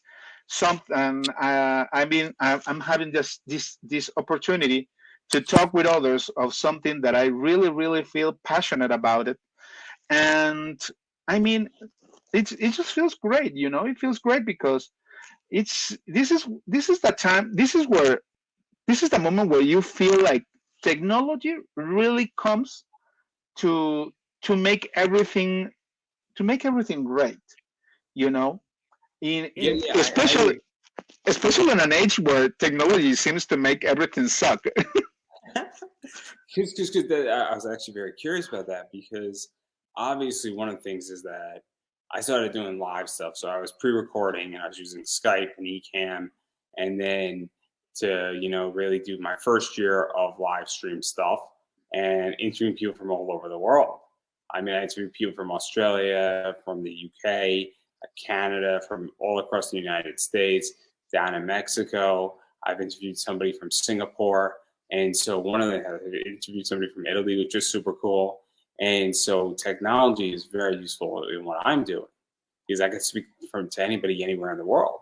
So obviously, what is that like for you as an artist? Because you can draw something, post it up, and then I could see it on ArtStation, Facebook, DeviantArt, if I didn't already say that, or Instagram or anywhere else. And also I could see it at any given time. So what is that like for you? Because it also is a double-edged sword, though, because anybody now can post something up on the internet. Like as a podcaster, I realize that what I am doing, this entry cost is $240 as an entry cost into this game. That doesn't mean that you're going to be good at it, but anybody can do what I'm doing for $240 and have a laptop and just sit and talk and reach out to somebody. That doesn't mean you're going to have a good interview, a bad interview, be professional, or have viewership. What it really means, though, is that the entry cost is low, but at the same time, anybody can see it in the world. So how do you sort of deal with that? Because it's tricky now. Well, actually, to be honest, is to get into the market of illustration, artwork, and drawings is not really that low cost, because, for example, I have a Hui on screen to work with that was like $700, if I recall. And I also have to work with a very good computer. I have a Mac Pro, and I have to have all this gear, to actually put up that work, to put it out. The thing that I said I was very lucky is that it's the same equipment I already use in my day-to-day work. That's what that's what I'm lucky. I mean, it would be very bad if my job was to be, I don't know, be a mechanic, because then I have to buy tools for my job, and then I have to buy tools for my hobby, and that will make it a little bit more stressful, and pay those $45-50 for Adobe suite monthly. It will be kind of expensive. And on that end also, to do it from Mexico, where you have an income that is actually lower than in the States. Well, it really makes up a lot of things. But as I said, I feel very lucky that I've been given this opportunity by life. No, because for me, I don't think I'm competing against any other podcaster, but I also understand that there's only so much sponsorship money out there. I am competing for sponsorships to some degree with people, because companies only have X amount of money they could spend. And then also there's only so much amount of time that somebody has in a day. And so I get that too, because if there's 15 podcasts, who are they going to listen to? And what I'm hoping is that they listen to all of us. That's what we're all hoping for. I don't care if you don't get any sleep, everybody. If you're listening to my friend's podcast and not mine, we'll stay up the extra hour. I promise you, sleep is overrated. But the thing is that every one of us has the ability to give something very special and different from one another. For example. No. I just need your money. That's all I want. I don't really care. I need the money, guys. I don't care about anything else. Just keep those. I don't care if you put those guys rolling. I just don't care if you put me on mute and I get the view. It doesn't bother me one way or the other. It really doesn't. I'm just saying, my guests might be bothered by it. I personally don't care. I just want to see that number continuously go up. Even if it's artificial, I want it to go up. You know what? I should do exactly the same approximation that you're having. So if anyone wants a drawing from me, I don't care. I'll just do it. I'll take the money for it. And believe me, for my rates, I'll be compromised. I'll be compromised to make a great artwork. Yeah, I think I like your ideas, Andrew, and I think I'm gonna roll with it. No. I really care about my show. I actually want people to listen to it. All jokes aside, but I absolutely can be corrupted. If somebody wants to give me Joe Rogan money, I'll say whatever you want me to say. I'll follow in suit. I'll be the tail of the lion all day. It's because it's very easy to say. It's very easy to say, "Oh, I'll never be a sellout," but just throw me a. I know. Just throw me a bag. Just throw me a bag of money, and let's just see who's a sellout. I'm a very, very. See, I keep it 100% honest. If somebody was to give me $30 million and go over to Spotify, and then they wanted to tell me what to say, how to say it for 5 years, let's do it. No way I'm saying no. I'm not saying come on, no. Andrew. It's $30 million. I mean, my buyout price is like $30 million, and I got no problem openly admitting it, because guess what? Anybody else would take the deal too. And if you don't take that deal, you haven't thought long and hard about this. I've thought long and hard about this. So, but that's a far cry away, because you know who doesn't think about these issues? She doesn't think about these issues. Oh no, she doesn't. She doesn't. And I gotta tell you, making the drawing made me very, very, very angry. And there's Why? a reason. That's the reason why. There's a reason. There was this challenge that actually Scott Campbell did, and he was like posting on his Instagram, like every drawing he could, like, oh, this guy did the challenge and this guy did the challenge. And I actually did it with all the hopes that Mr. Campbell would see it and maybe he would share it in his Instagram, and he didn't. And as an artist, you still feel you kind of feel like the dumb girl, like, oh my God, what I did wrong. Wasn't she sexy enough? Wasn't she good looking enough? What did I fail? What did I do wrong? And I was very pissed because I was like, oh man, I hope he sees it. I don't know if he sees it.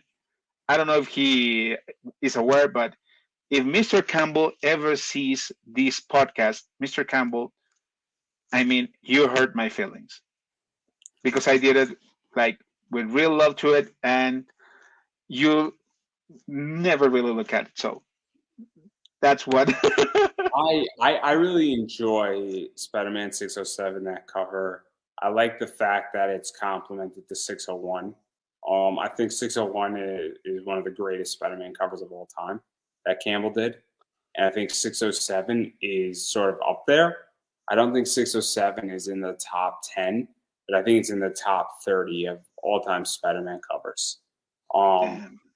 Because it's really good. And then also 607 is special for a lot of people right now.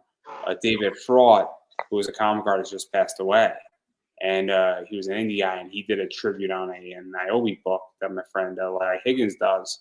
And he did a reference to 607, and I have that book done in Niobe, and it's a very cool book.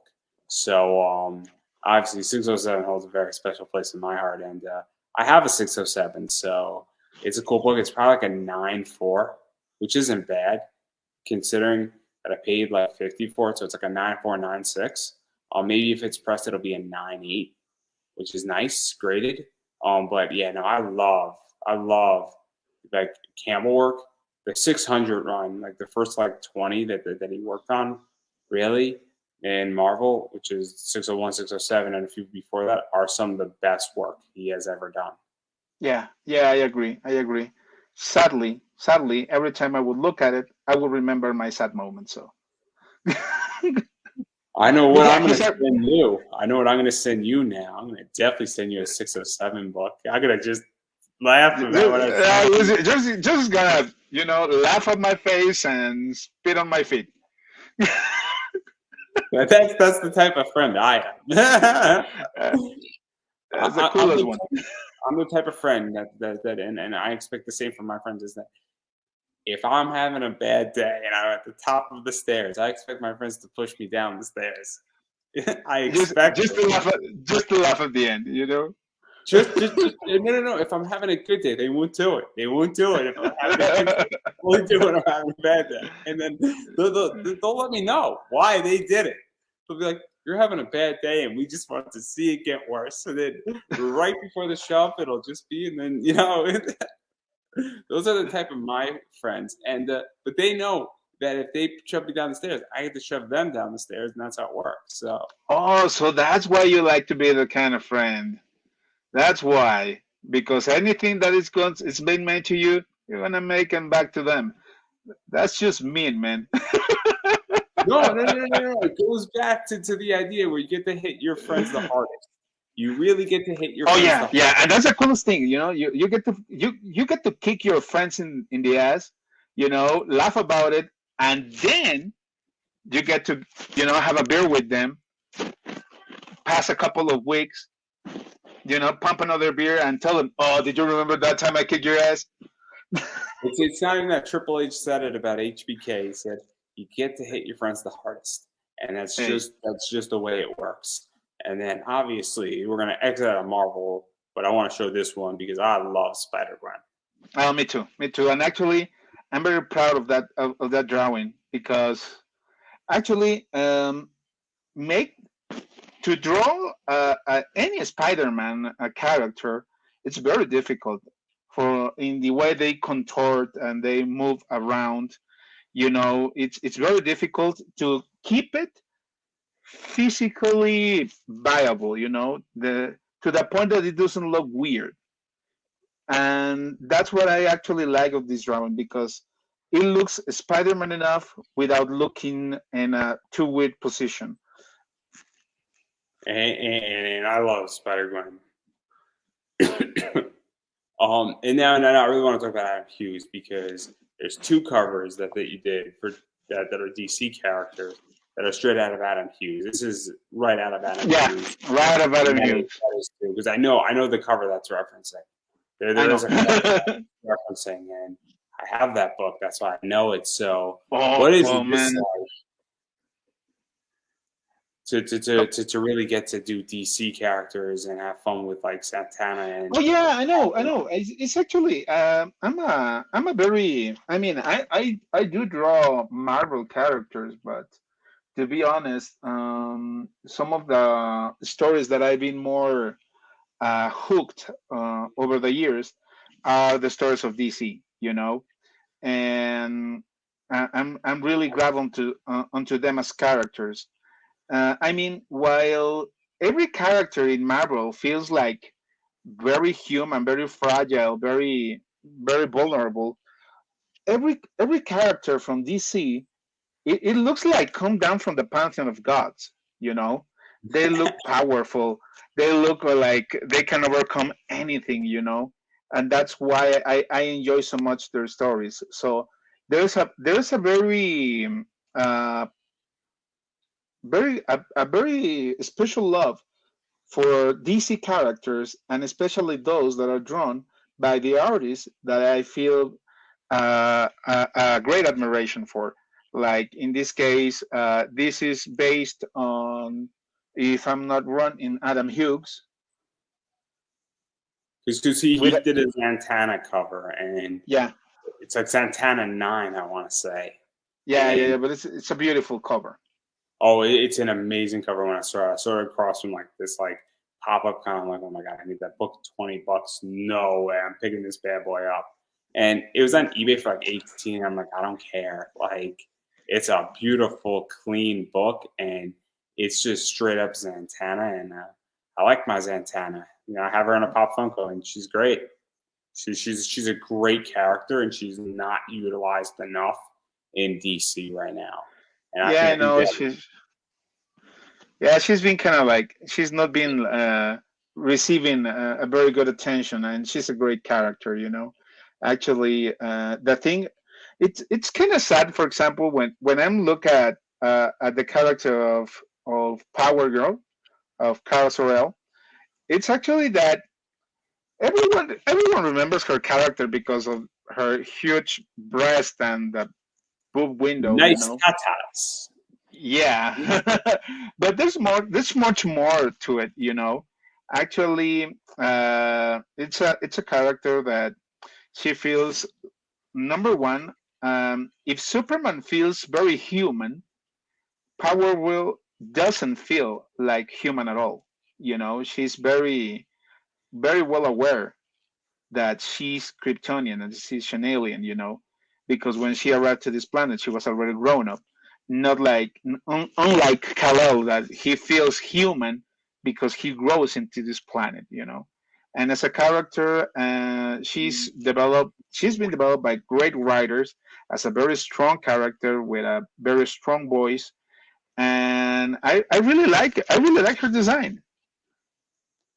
You know, I actually like her, and the last book I read with her was Harley Quinn and Power Girl, and like that's the Yeah, last. it was a fun book. It was a mini series. It was enjoyable, and like I got all like I think all like 12 issues, like because there was a cover A and a cover B, and it was fun, and I enjoyed that series, and I enjoyed that entire concept, and I think it's great, but I do think she's massively underutilized, and it's just another thing where now in DC you have so many characters that like characters have to they get pushed aside. And I'm going to use a WWE position. Roman Reigns made a statement a few years ago where he said that wrestlers should have an off season. And the way that works is that you should have somebody work in 9 months, and then they should be almost mandatorily forced off TV for a month or two to recoup their body. And obviously, it's a lot more complicated before people attack me on wrestling and all that fun stuff. But one of the things is it's the idea that maybe we need to bench Superman for 2 or 3 months and get a bunch of other fun characters in the DC universe. And maybe that's the solution to DC. And there's a lot of reasons why. And I mean, I know what DC and Marvel are. They're gigantic IP farming stations, essentially, is what both those companies are. And they're profitable at it too. But again, that's a whole different discussion for a whole different day on a whole bunch of different things. And I mean, I could go on for like 6-7 hours just on that alone. Okay. I mean, on a business level, it's a very complicated topic. And once you understand it, the only reason why I'm interested in it is because I have stock in AT&T, so that owns DC Comics. That's the only reason why I'm interested in all that. So, but I do want to keep it real, though, with Black Canary, going back to '87. Oh yeah. It's when I saw Wonder Woman '84. What I actually I don't think it's a great movie, just to be honest. I really like more the Wonder Woman, the first movie. But the thing that I really did like about looking to Wonder Woman 1984, it was actually thinking of these other TV shows that were from the 80s that were like very, very noir, very dark, that they can pop up some violence with these neon colors, with these like all sports cars. And I just thought Black Canary will be a perfect fit for that kind of show, set on the 80s, very violent, very very cliche, and she has to be like this blonde, muscular woman, larger than life. And that's what I really wanted to put out in this illustration. And I really like it because she's not like smiling. She's like recovering from maybe a good fight, and maybe she got a few punches in the face, and she's not looking like that happy about it. So that's what I really like about that concept, that it will be like, it will be like in that show, it will have to have something like David Hasselhoff on it, with a neon car, like Kid, and I don't know how to say this, but I think you get the idea. Because one of the things is that it's always fun when you get covers like this or even drawings like this, because it is fun to go back. I mean, I've read a bunch of like Wonder Woman from the 80s comics where they do the comic today, but it's a story from like the 80s or the 70s or '64 Wonder Woman, for instance.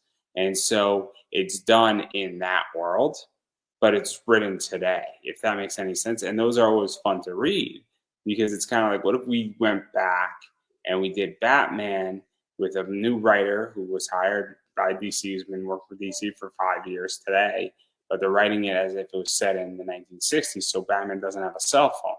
So his gadgets are set, and it's kind of fun. And I think it's a nice addition when DC does stuff like that, because it is fun to go backward and say, oh, this is kind of corny, but it's well written and it's fun. And, it's just good, wholesome comics, for lack of a better word.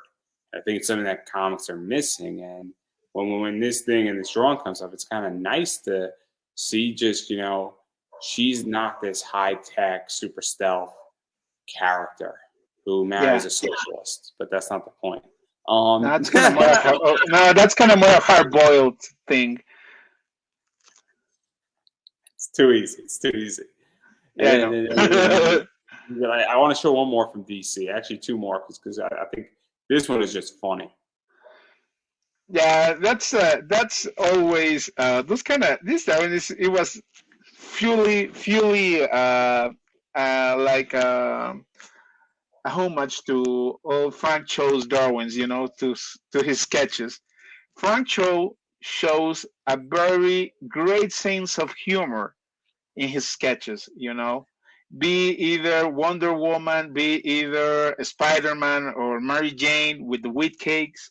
And he's just having fun with that character, not because they're sexy, but take him out of that sexy context. And that's what I like about Frank's show, taking this very voluptuous woman and taking them out of their voluptuous context, as just being worried about being overweight or not looking good, or that those huge boobs are more of a nuisance than a privilege. I don't know, but I just love that. I think it's funny, and then I love this cover too because this is just a fun take on Mera. Yeah, I know it's another character that doesn't have the much love that she deserves, but she's a fun character also. And I just think it's funny in that regard, and a lot of fun stuff. And then I want to talk about the Flintstones because those are fun. Oh yeah, the Jetsons and the Flintstones. Where did I get that idea? Those were cartoons that I watched when I was a little boy. Maybe when I was 6 or 8 years old. But the thing is that I wanted to take a new approach to them. Like for example, when I did this version of Wilma and and the Flintstones, maybe it's not like they were married, but maybe like if they were like a divorced Kardashian versions of themselves in the past. I don't know I don't know if I get the idea, but they have to be single, they have to be divorced, and they have to, like to be these voluptuous, superficial, empty people inside, and that's why I made it. It was fun. And even to go into that, I just think it's funny, and I just think it's a lot of fun. And yeah, no, there's a lot of stuff going on with them, and if only they were a couple, that'd be even perfect. More, it's just I'm just saying. It could be. Maybe they're a couple. What do you know? I mean, if Maybe you're they. married to if Fred and Barney maybe just don't cut it, Yeah, no, maybe they just made a couple too. Yeah. It's just taking modern times into the past. And then, hey, you know what is? We're an equal offender on this show. We're an equal offender completely. And then, I'm sorry. I don't want to hurt anybody's sensibilities, but I was born in the 80s, so my sensibilities are not that good for everyone. Hey, we're an equal offender. I offend everybody equally. Nobody is left untouched, is all I'm going to say at the end of the day. And then we have the Jetsons right there, and then we got Scooby Doo. Oh, that drawing is actually very fun too, and actually it's more like taking that approach. I don't know. The approach for this drawing, it was very simple. I mean, I have a lot of good friends, male friends. And if anybody knows, male friends are always playing, hard stuff on you, like, for example, they're punching the shoulder, maybe sometimes kick you in the back, even sometimes, like, pinch you in the chest. And I thought, well, the girls should do it too. Maybe they have that kind of friendship, and nothing screams more like an old trusted friendship than squeezing each other's boobs. So I don't think that's what's going on in this photo. I could tell you my theory. It's very different than everybody else's theory. I know, but it's actually that. I took a very different interpretation for lack of a better word. Give me your version. Give me your version because that's funny. Actually, what I wanted to make them is just like they were playing, and it's like Wilma playing a bad prank on Daphne playing a prank on Wilma. See, I don't think that's what's going on here. I have a very different interpretation of this story. Here's my version. Okay, It's your a version. nice day. Yeah. Daphne drove to the beach. She asked Vilma to come to the beach with her. And it's a nice day. She wanted a tan. And she said, let's go play in the water. It's hot. Meanwhile, Daphne has realized that she is a lesbian. So, and she's into sexy librarian girls, and this is her move. Oh man. Well, that's actually not bad. It's not my approximation, but hey, it can happen. You know, That's actually, my theory on this. that was Because your theory. That was your theory. But no, they were just like playing good old games on it. I mean that's my theory at the very least, because you could see clearly Daphne in this picture is all going in for it, and it's like a predator, and it's like panther instincts are going, and you could see that the other one is like, oh my, yeah. Yeah, but it's because he's surprised. Just that. I would be surprised too if I was witnessing it. I mean, Shaggy can't be too happy. Oh yeah, yeah. I thought when I was making it, I thought I'm putting Shaggy in the background, but I don't know. It's just it just took off from the scene. So no, it was not worth it. So I just left to the two girls. I mean, I have a very different interpretation, clearly. Yeah, that's. I mean, this show, I didn't say this show was meant for children. I want to make Oh that no, crystal no, clear. no, no. Especially when everyone knew that there was something funny going on when the smoke came out of the band. Hey, I thought the machine was broken. I don't Oh know come what on, you were man. watching. Oh come on, man. You didn't buy my story. You're gonna buy that over the machine broken. Every single episode, I thought it was a running gag. I mean, isn't that what was going on? I mean, you're telling me I'm wrong? No, Andrew. No, Andrew. The smoke was from the engine, and these girls were only playing good games to each other. Yes, that's what's happening. because clearly we all know the real story of Scooby Doo I is know, I that know, I she. know, I know. I mean, you had to be how high you had to be to speak to your dog. I don't even think they were speaking to the dog. I don't think the dog's real. I think they Oh got damn, so that's a high new as one. a group that they're thinking they're solving mysteries. Oh man, that's well, that's kind of actually dope. I always thought that you had to be real high to talk to your dog, but then again, if you're that high, well, Wherever whoever their dealer is, we got to get in contact with him. Clearly, well, if they were doing those kind of stuff, then I'm not surprised they were doing what they were doing on my drawing. I'm just saying. I'm just saying. Why do you think the Vampire Man existed? I mean, you have to be really up there. Like, Yeah, I know. I think a talking dog is the least of your problems. Some real Oaxaca quality thing going on in there. But that brings me to the next thing I want to talk about, and Okay. you have to be the opposite of high for this one. Oh, I know. Actually, my purpose for this drawing was to make a really cool bike, um, and just the girl on top of it was just like the cherry on top of the cake, but the cake is the bike. So, um, yeah, Did you're not you gonna just buy that call one. Bulma a cherry?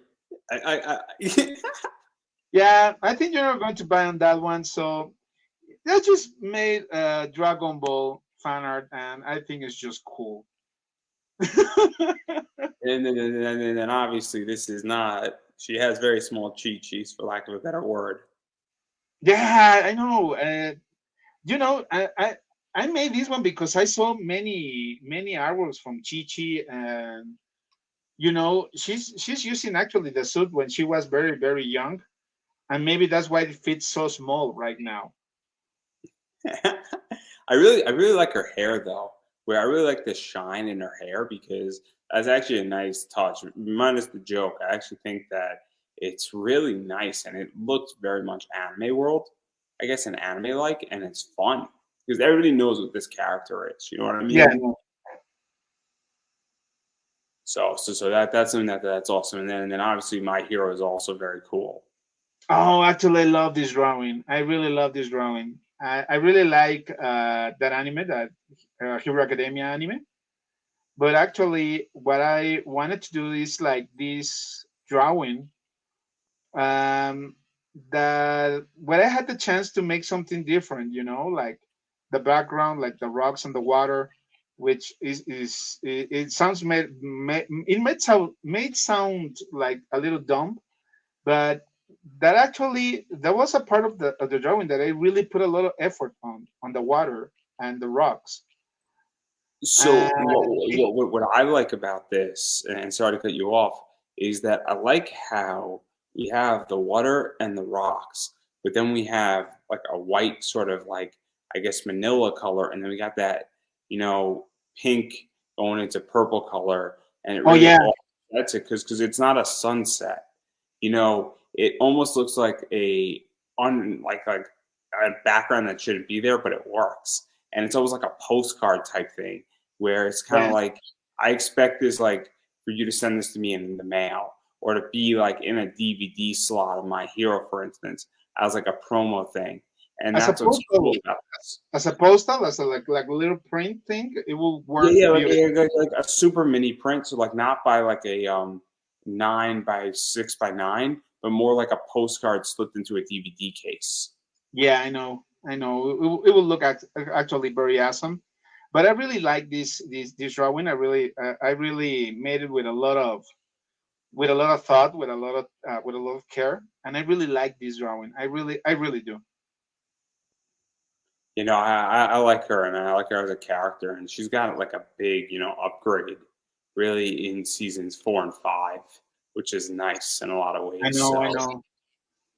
it's very cool in that regard. And then the last anime that I want to talk about before we talk about the last one is this one. 'Cause this thing looks dope as fuck, man. Thank you. I love the King of Fighters games.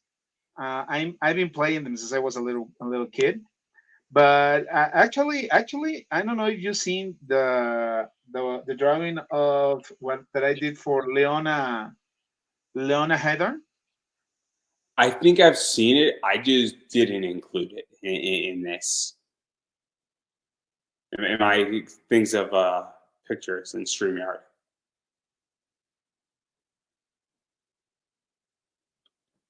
Ah. Mike isn't connected. There? Yeah, you're back. You're back. Woo! Sorry, I'm sorry. It was Thought I messed something up. no, it was me. The thing, as I said, that actually both of those drawings, the King of Fighters drawings, they really took off on Twitter, because on Twitter there's more like a fan base for anime than there's on Facebook. And that's actually very funny, because on Facebook you have a lot of groups for comics, but I haven't seen much, or maybe I haven't searched for them. I haven't seen very much response for anime things as I've seen it in Twitter. So, but they were those are fun. Those are fun to draw. Very well known characters, and it's just you have, if you play video games and then you like fighting games, you have probably you know pick them as a character. Yeah, and even talking about fun characters, because this is kind of the last one I want to talk about. Actually, the last three, because I'll drop Poison in there too, because Poison is just fun. She's. I had to say that she's the trans version. Explain this to me now. Okay, the original version of Poison, actually, it's a man. So We all learn things in life, don't we? yeah, that's the piece of defiance in my drawings. Yeah, I know. I hate to ruin it for you, but yes, that's a dude. Yeah, it's kind of funny. I It's kind know. of funny. Actually, it is.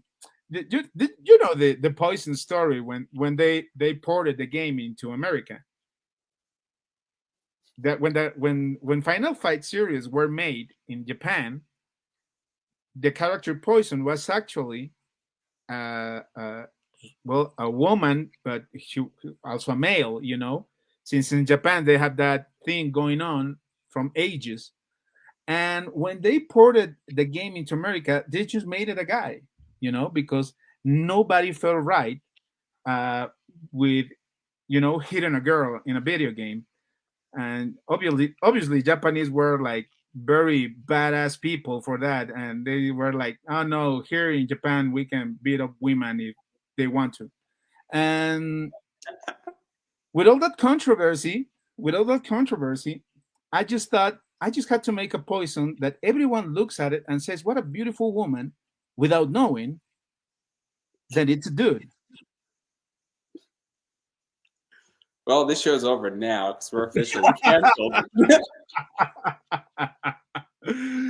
Hey, I get to tell my stories, my friend. I really don't care either way. I really like the artwork on it, and Oh you yeah, know, I the think artwork it's is awesome. The fun. artwork is awesome. I really loved it. I really have fun doing that character.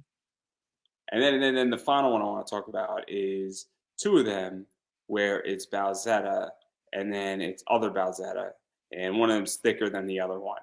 So you get, if you like your girls a little thicker, this is that one for you. If you like them a little skinnier and with a brighter, you know, bra and panty set on, that Yeah. one's for you. Also, just this was the other one, little different color skew. So what was this like really building out both of these? Because this is another really recognizable character. You know, Poison's recognizable, that Fighter's recognizable, Chi-Chi's recognizable, Bulma's recognizable. Bowsetta Well, is extremely recognizable, as I was stating. And then there's What's cool about Bowser, it's actually a character born out of the internet fan base, and that's what's cool about it because it actually shows the power of the public that you're working at, that you're working as an artist with. Because if you're doing something, one of the coolest thing is that if you make an artwork or a character that it's cool enough, it can take off by itself, you know. And that's actually very good. And that's actually that I learned that actually works on favor of yourself as an artist. Because, for example, I made a lot of artwork and I have uploaded very a lot of artworks since last year, and I discovered that if I upload an artwork 2 or 3 times again with different colors and different takes, it actually appeals to different public.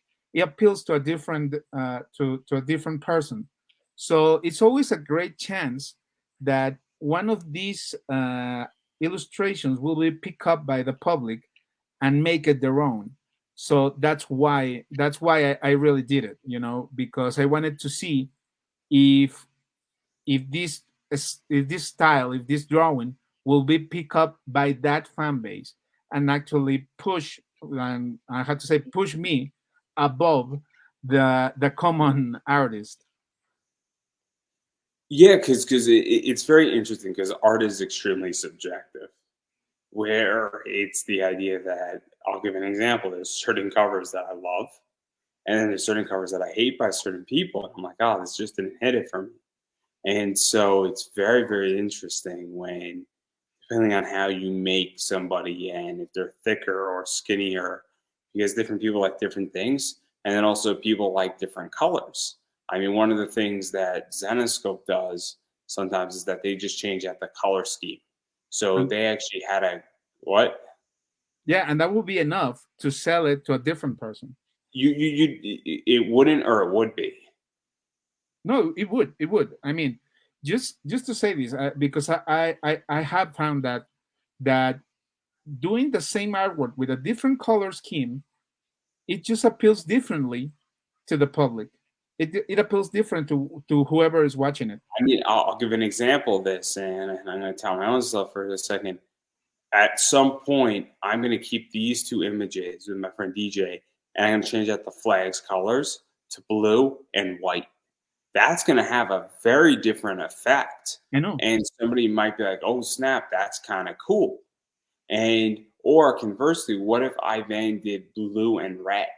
And then all of a sudden you have the Japanese flag on what looks like, but you have it in blue. And that could be a very different visual effect for someone. So like, I like that thing more. Or conversely, what sometimes happens is that somebody's like, I like the first one, and now I need the second one because it's a variation. Yeah, some people Because might see it like something like, come on, it's just a different color, but it's not only that. Different colors means a different perception, and it actually reaches differently to people. there's a company, I'm sure you know them, they're called Hot Wheels. I don't. Most people don't know this about Hot Wheels. Everybody's played with a Hot Wheels car by definition in the world. Hot Wheels, what they do is that they have 3 or 4 or 5 different variants of every single car, Yeah. and so they have a red version, they have a yellow version, they have a different graphic, and it's fascinating. And I'm a Hot Wheels collector, and I love my Hot Wheels cars, and I keep them in the boards and all this stuff, and I try to keep them as many as possible. But there are different versions of a bunch of cars, and it sounds crazy. You're like, oh, you already have that car, but people want to collect the different versions, and some versions are harder to find than others, and then certain versions are exclusive to certain stores, and so it is a very interesting thing that exists. And so I just think it's fun, and I think it's amazing. And I also think that some artists say, look, I don't want to go back to my work.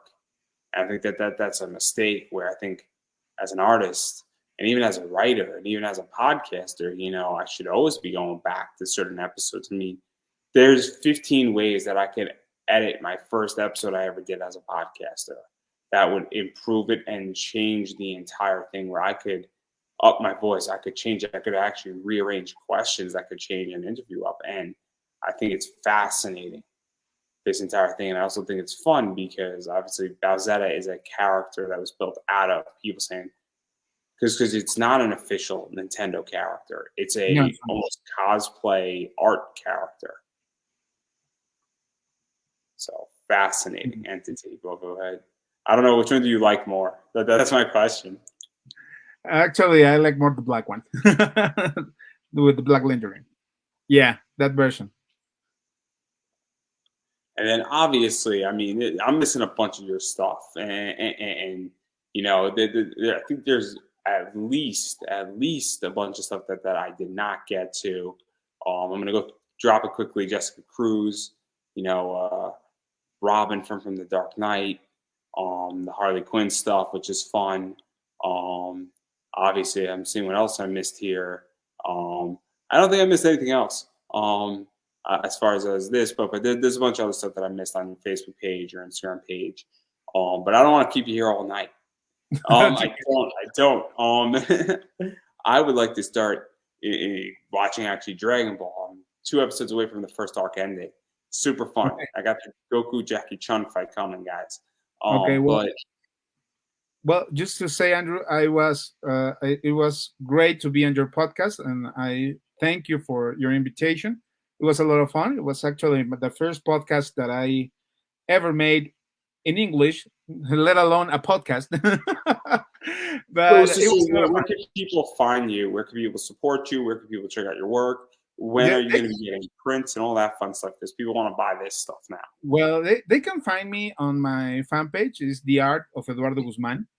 You can find me on Facebook, on Instagram, on Twitter.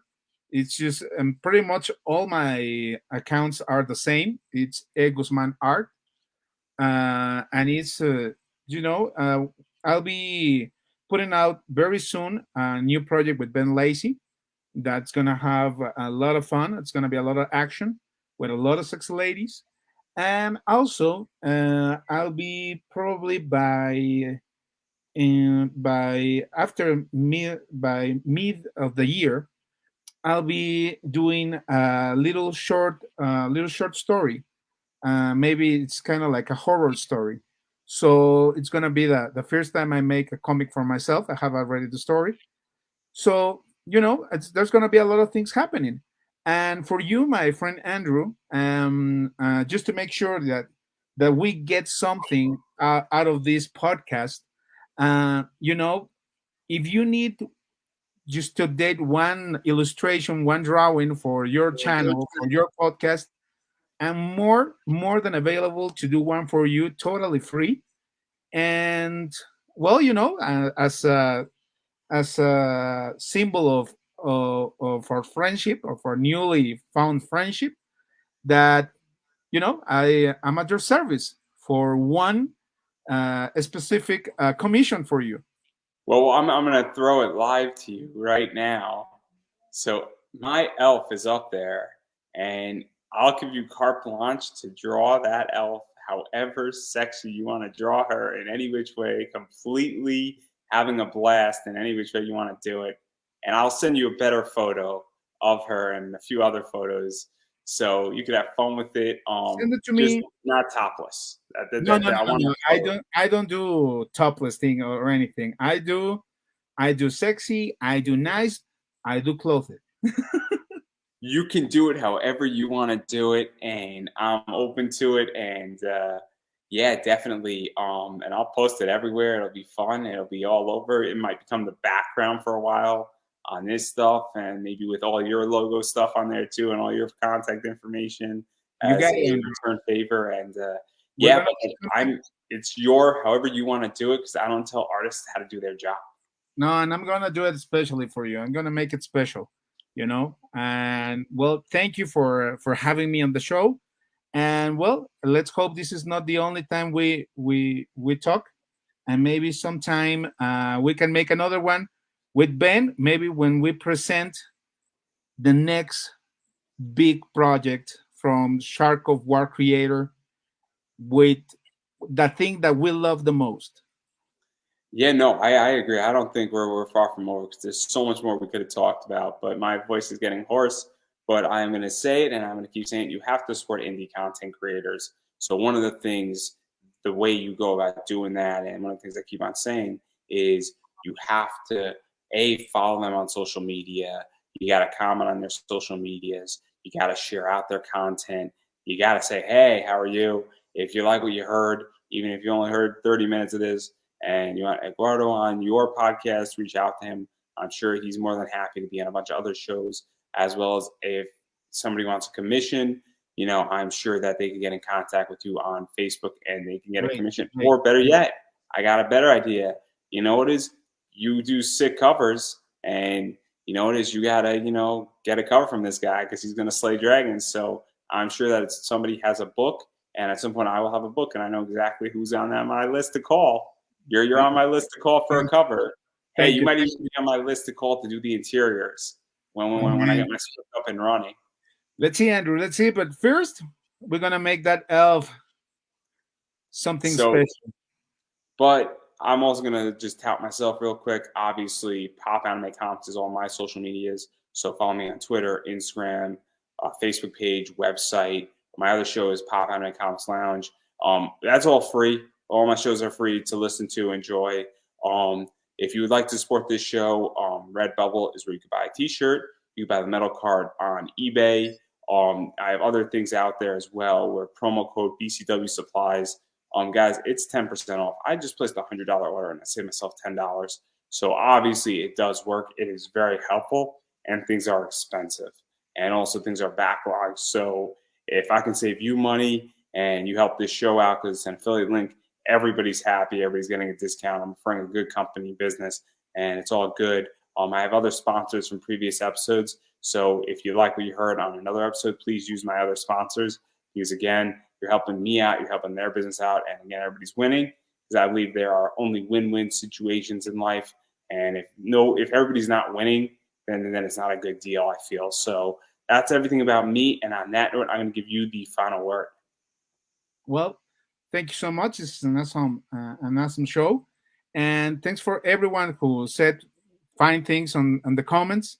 And thank you, Andrew. And this is not the end, but barely the beginning. I don't think I could have said it any better myself, everybody. That is a wrap.